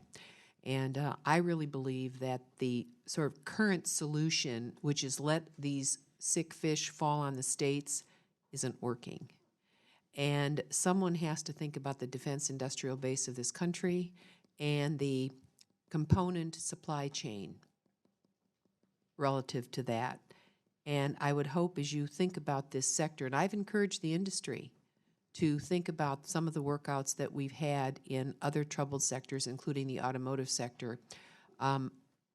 I am concerned about what I see happening out there, and I don't really see a workable solution yet. And I am concerned about it, and I represent a region heavily impacted by it. It provides opportunity, but I don't see the leadership that I think is necessary to really help us to stabilize this industry. Maybe I'm wrong. Maybe I just haven't talked to the right people, but I've talked to a lot of people.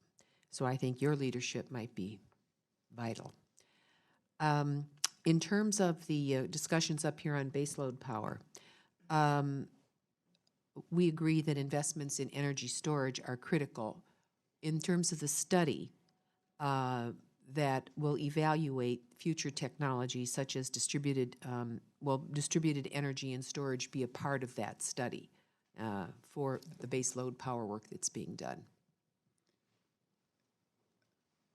Yes. I mean, the short answer is yes. I mean, and again, this goes back to the, we happen to think that, and I have for some time, well before I took this current position I'm in, that storage, I mean, that's kind of the holy grail.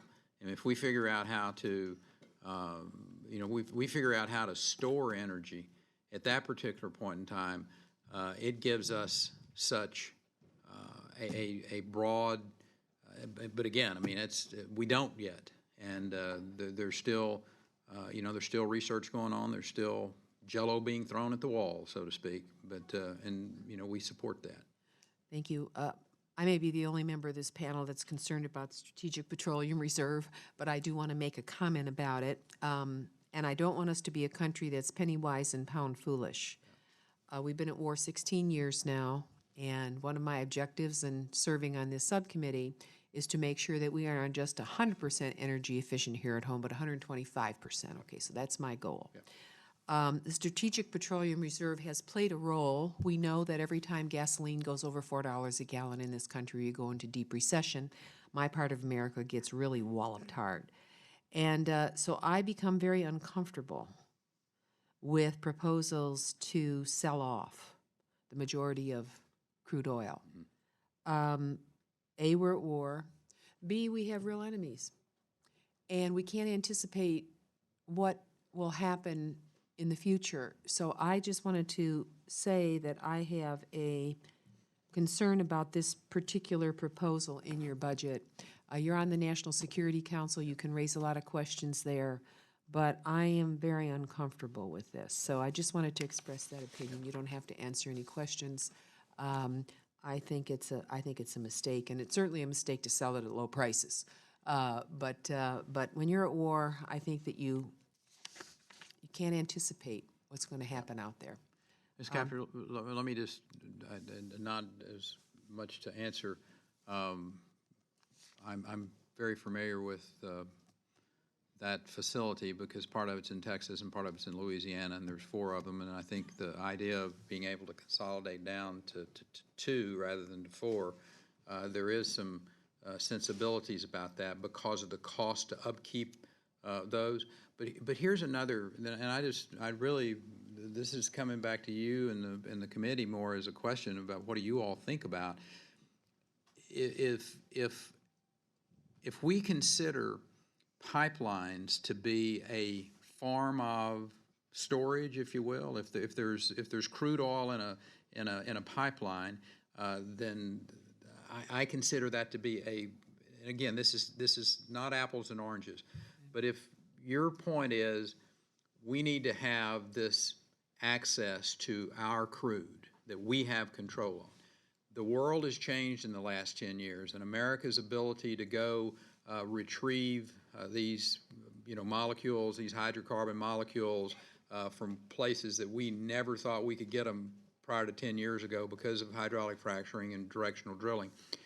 And so, and again, I realize, the whole, I think the Dakota Access Pipeline full is like 5 million barrels. But if we are building more pipelines in this country so that we have better transportation and we have connectivity and we have the ability to deliver product to different places and economic development comes because of that and what have you, then maybe that does soften a little bit your concern about reducing some of the supplies. I'm not asking for an answer here. I'm just saying, should we think about that as a opportunity? My role is to look at ways that we can consolidate, that we can save some money. This may be one of them. Just a statement. Thank you. Yes, Thank you ma'am. very much. I think we need more review on that one, and I appreciate your openness.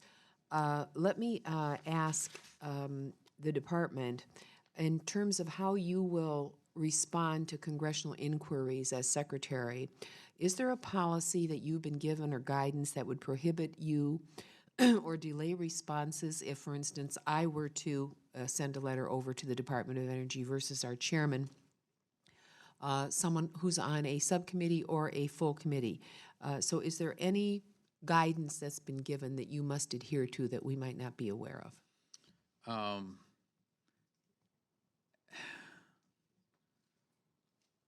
My history as a chief executive, being the governor of the state of Texas, is when a member of the legislature asked me for something, I got it to them on a timely basis. I have no reason to think that, or quite frankly, any reason, if you sent a letter asking for information to the Department of Energy and you didn't get a response, I hope what you will do is call me first, and then we'll go find out who didn't write you back in a timely way. Okay, but there is no policy or guidance prohibiting or delaying responses to Democratic members of Congress. Oh, no, ma'am. You know, I used to be a Democrat, We'll invite you back at the right moment. I was going to tell you there's still time for you, ma'am. No, in all seriousness, Senator, not at all. And if you find that the agency is not responsive, seriously, a phone call to me is all that will be required. Thank you. Thank you, Mr. Chairman. Thank you, Mr. Chairman. You mentioned the small modular reactors. Also, you know, as a nation, we have spent a considerable amount of resources into research on fusion. I know that the results from that has been less than spectacular, but as you know, you were in Japan recently. We have a project, ITER, International Thermonuclear Reactor, that we have resources in, along with a number of other nations. And if some point in the future we can resolve this issue of fusion, which you know, President Eisenhower we've been looking to resolve, that solves a lot of problems for the whole world. And so I just bring that up. On the issue of computer capability, and I know that recent news has some countries coming out with breakthroughs in computer technology, and not in an open forum that we have here today. I would assume and I would hope that the Department of Energy works closely with NSA and the Department of Defense on what they're doing in computer technologies in the future to come up, and I hope there's not any real big overlap or redundancies in research that's going on as far as that's concerned. Scourer, I wanted to turn over here because I want to give you some numbers that I think are really important about exascale, and you're absolutely correct. And it's not just about, you know, wanting to wear the crown of being the, you know, having the fastest computer and having the most capacity. What our national labs and the partnerships that we see out there, and I'll give you one example of something that I would suggest every one of you is supportive of, and that's our veterans. And the national labs partnering with private sector and with other agencies of government because of this massive computing capability that we have and our ability to keep up, you know, whether it's on the NNSA side with our weapons.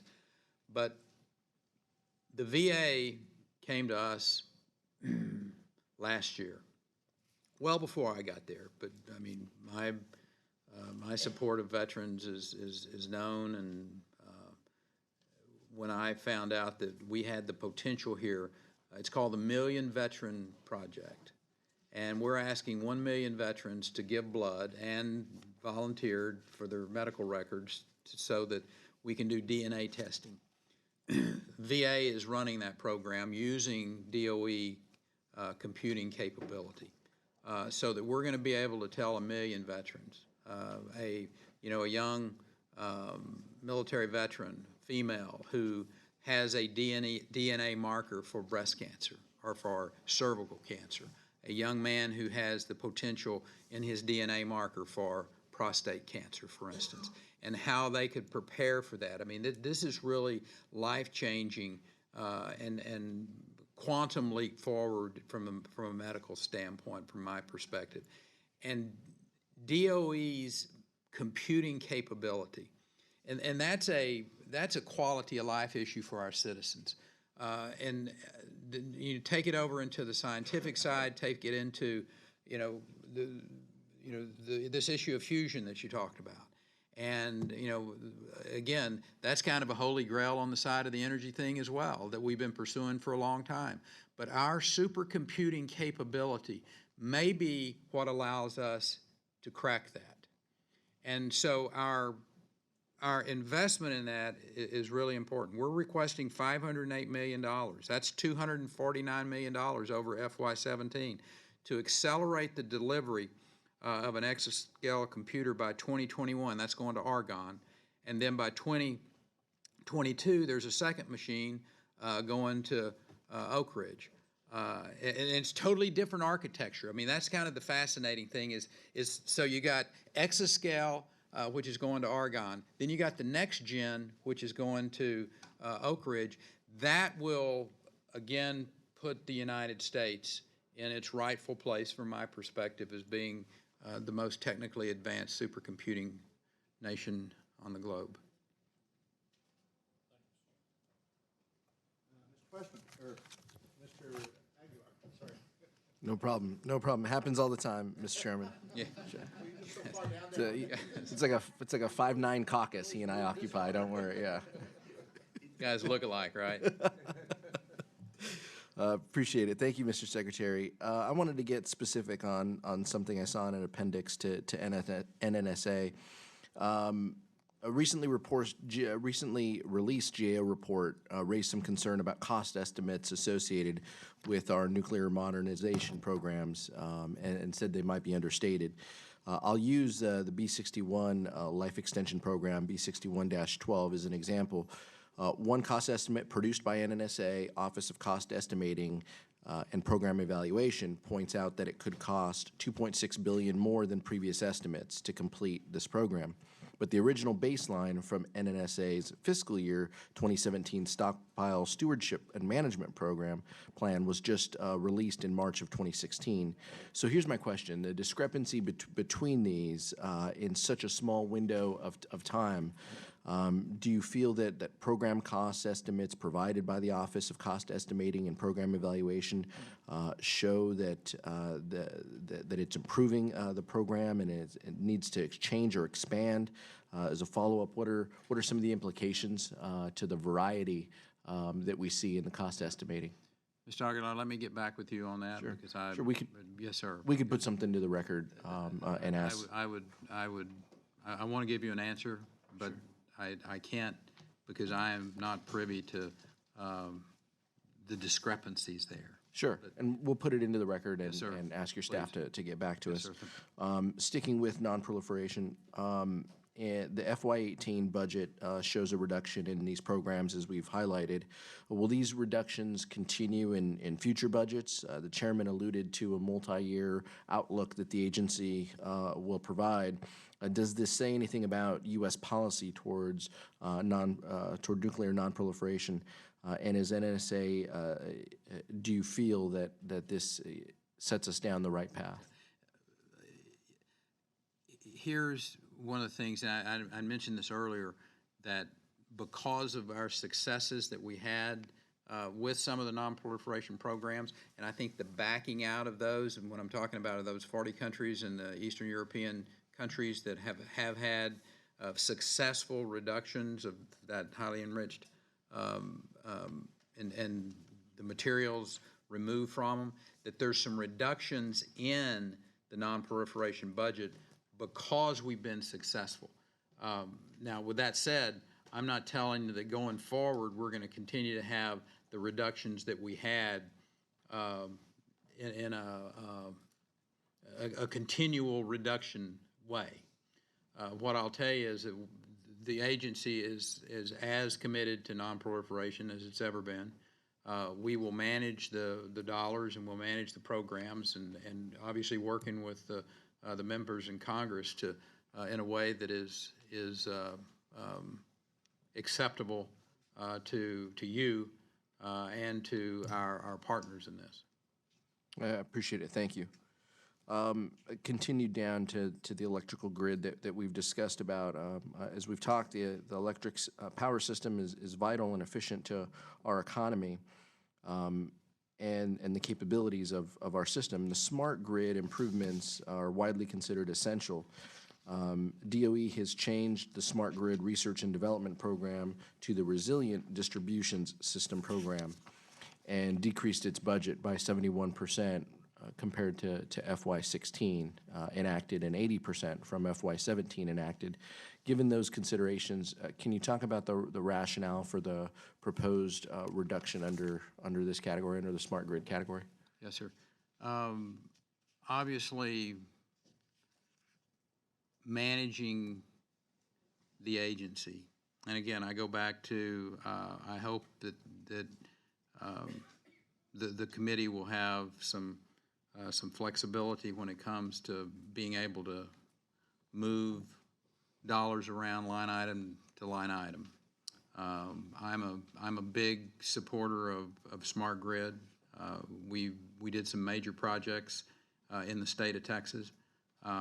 You know, I think one of the things that we do need to do is not necessarily from just a straight up funding standpoint, but best practices go back to these states and have the governors and the legislatures aware of the programs that are out there to be able to let them manage their grids, and particularly smart meters and those types of technologies that we can get out into their hands. So to answer your question about are we going to be able to address the smart grid, the smart meters, the different innovations and technologies, I feel comfortable that we will.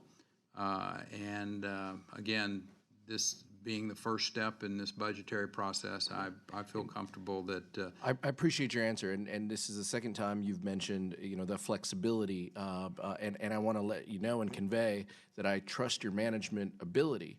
But I do feel, there are rules within the committee, and that's between the ranking member and the chairman and your agency on how money gets moved around based on those priorities. Yep. That's why we take this budget process so seriously. Yes, sir. That's why we dig in and we want to get this right because we want to give the guidance to your agency so you don't have to come and ask for movement. But that is your prerogative, and we trust that leadership. So thank you so much, sir. Yes, sir. Appreciate the time. Well, I look forward to working with you, sir. Thank you, Mr. Chairman.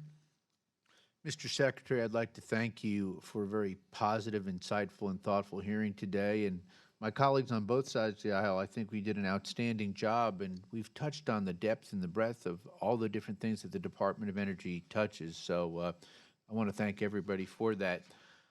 An important issue I've promoted, Mr. Secretary, for years is a closer working relationship to alleviate some of the Department of Energy's unintended consequences on local communities, especially sites that are close to population areas.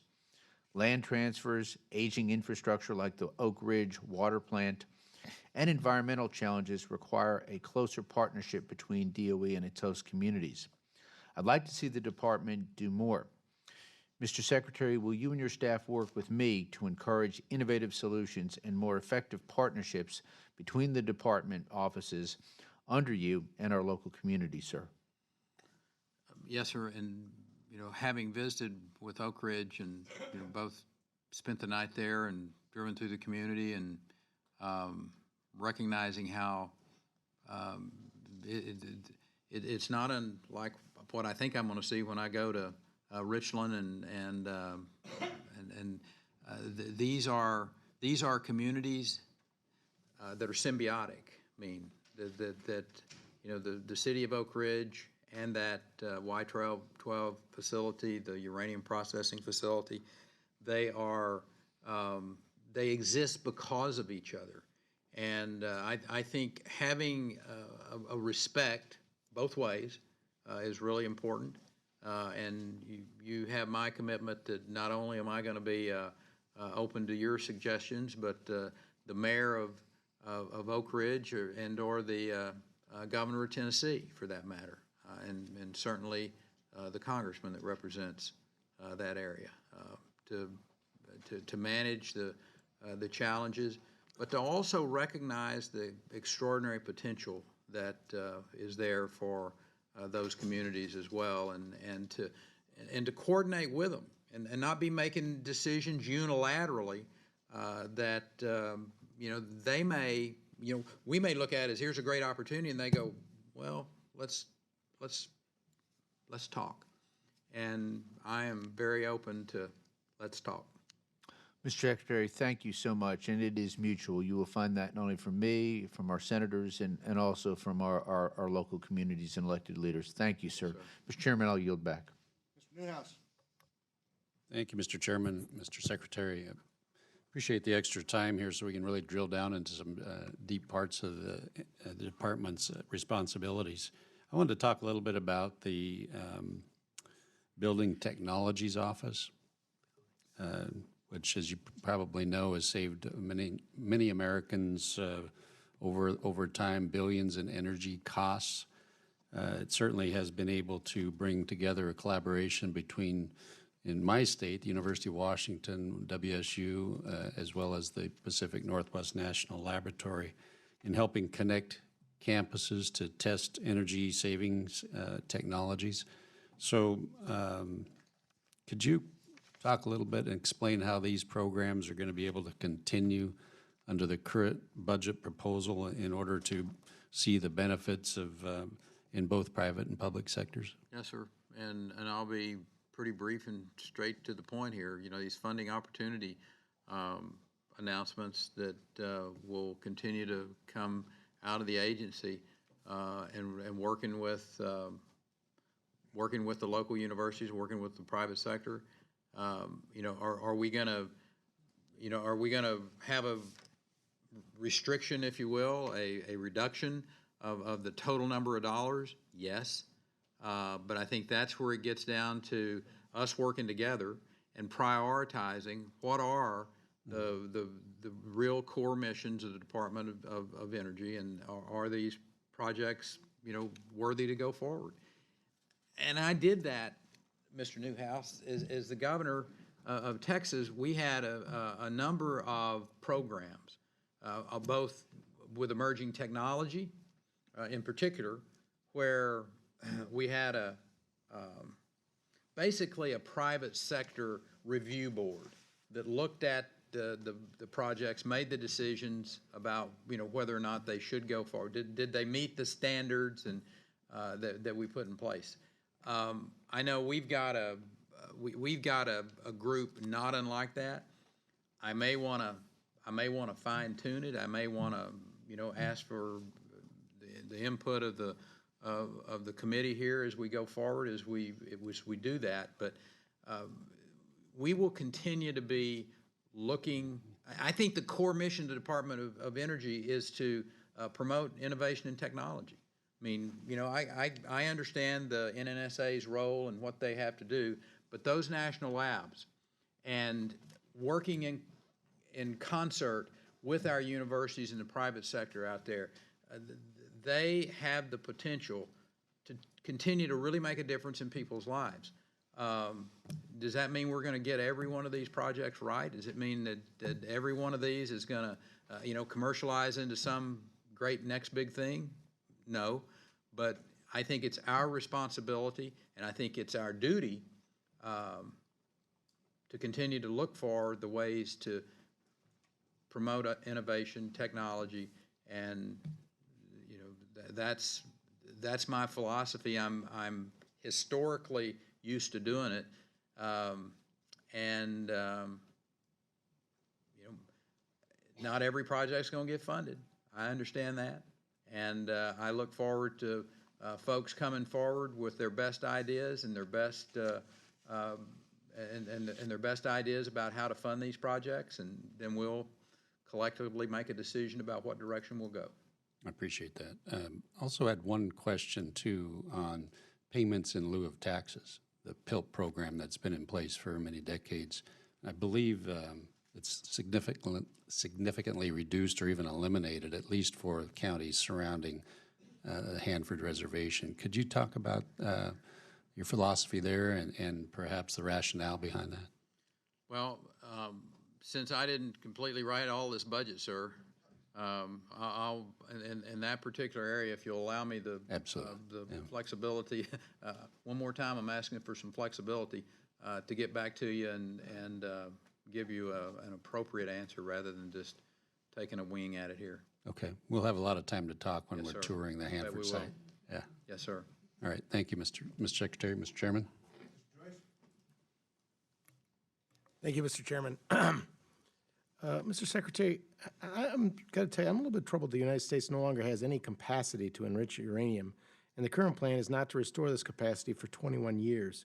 Do you agree that uranium enrichment is vital for our national security and that restoring enrichment capacity in the near term is in the national interest? As a general rule, yes, sir, I do. I think that from a national security standpoint, that having the ability to do that is in our national security interest.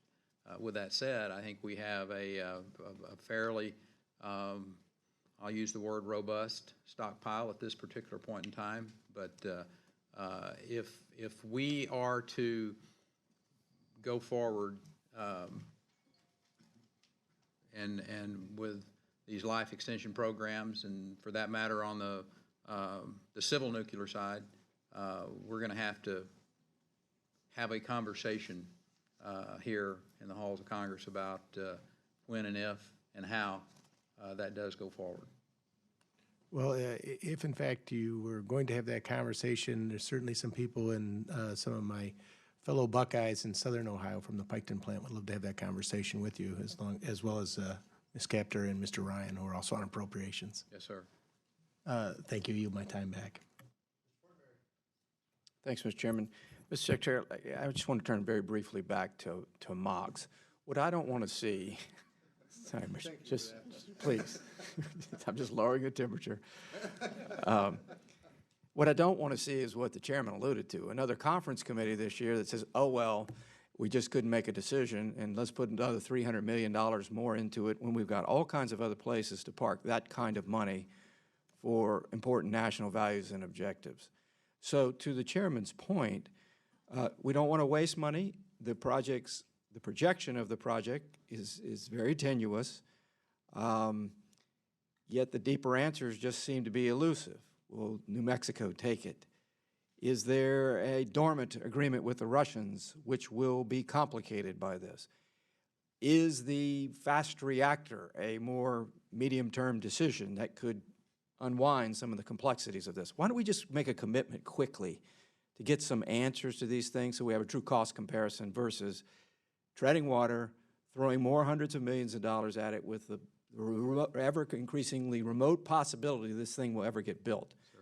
I think that's just the best thing to do. Yes, sir. And to direct answer that, that is what we are attempting to do. I mean, Okay. we are. But we got about 90 days. Right, I understand that, and I've had multiple meetings. Yeah, I've been on the job now since the second day of March, and MOX is I know more about MOX than I ever thought I would and ever wanted to know, to tell you the truth. Well, I feel the same way. I'm just going down line items. That's not. What is this? That's beside the point. Yeah. You are absolutely correct that we as a country need to get the answers. We need to know how much this is going to cost with some amount of assurity. And, Mr. Chairman, you're right. I mean, it is stunning the difference of numbers that you can get. You know, the Corps of Engineer has their estimates. And, you know, I want to sit down with the contractor. And, you know, Senator Graham shares with us, this is what the contractor has said that they can get this done for. And then, you know, we have letters that basically doesn't agree with that. So, well, you can imagine our frustration of actually dealing yes, with sir. the dollars. We need to get some people in a room and figure this out. Okay, the second point, back to nonproliferation, and we've also had this conversation last year. This is a hallmark, I think, of smart, prudent public policy to have an accent mark on the, again, an architecture for nonproliferation. If one of these things goes off in the world, it doesn't matter the healthcare debate, it doesn't matter the budget, just one. And the purpose of nuclear weapons is to prevent nuclear war. And so, yet nuclear weapons are back. China's increasing, Russia's increasing, we know the situation in North Korea. And other areas of the world actually over the last 25 years thankfully have pulled back from the precipice, leaving us with spent nuclear material, leaving us with dangerous material out there, and a number of these programs have been very successful in pulling that back, which again is related to mitigating a terrorist threat. But it all gets combined, I think, into creating a culture in which this is a decided priority, and we project that onto the international stage. So in that regard, please, let us think creatively with you. I completely agree with the last administration's emphasis on nuclear security summits. I think those were successful. It began to get more and more multilateral buy-in to the issue of securing material, but it also creates, again, the gateway of the raising of consciousness internationally as to just how dangerous of a situation we are entering into with international stability and more weaponization and the technology readily coming out of the bottle. Sir. So if there's one thing that you can do as Secretary to pull us back from this precipice, and we'll do whatever you can to creatively think with you, I think that's the most valuable thing we could do together. Yes, sir. Consider us being a partner. Thank you, sir. Thank you. That was a good idea. If you have a mock summit, I'll be there. And, because we've been debating this for so long, and we need to make some final decisions. But I would point out that we don't save $340 million by not funding MOX. There's still $270 million in there for coal storage. So put it in coal standby or whatever. So it is a perplexing problem. And Mr. Alexander, Chairman Alexander, and I have spent a lot of time debating and arguing and so forth. I understand where he's coming from. He understands where I'm coming from, but we need to make some decisions. Yes, sir. We need to make some decisions on that. We need to make some decisions on a few other things that are perplexing within the complex. And I want to tell you that when you decide to go to Hanford, I'd be happy to go with you. That is a great place to go. I know a great restaurant. We can have some good times. It is, you know, everybody, when we think about Hanford, we always think about the cleanup, and it is huge cleanup issues up there. But we forget about PNNL. PNNL is a great laboratory. It does some great work, so I was glad to see that Mr. Newhouse brought that up. But thank you for being here today. We look forward to working with you as we go through and address some of our concerns and some of your concerns within this budget, that we'll get a budget that you can work with and do the job that you've been hired to do. We appreciate it. Thank you. Thank you, Mr. Chairman. Thank you, members. Hearing's adjourned.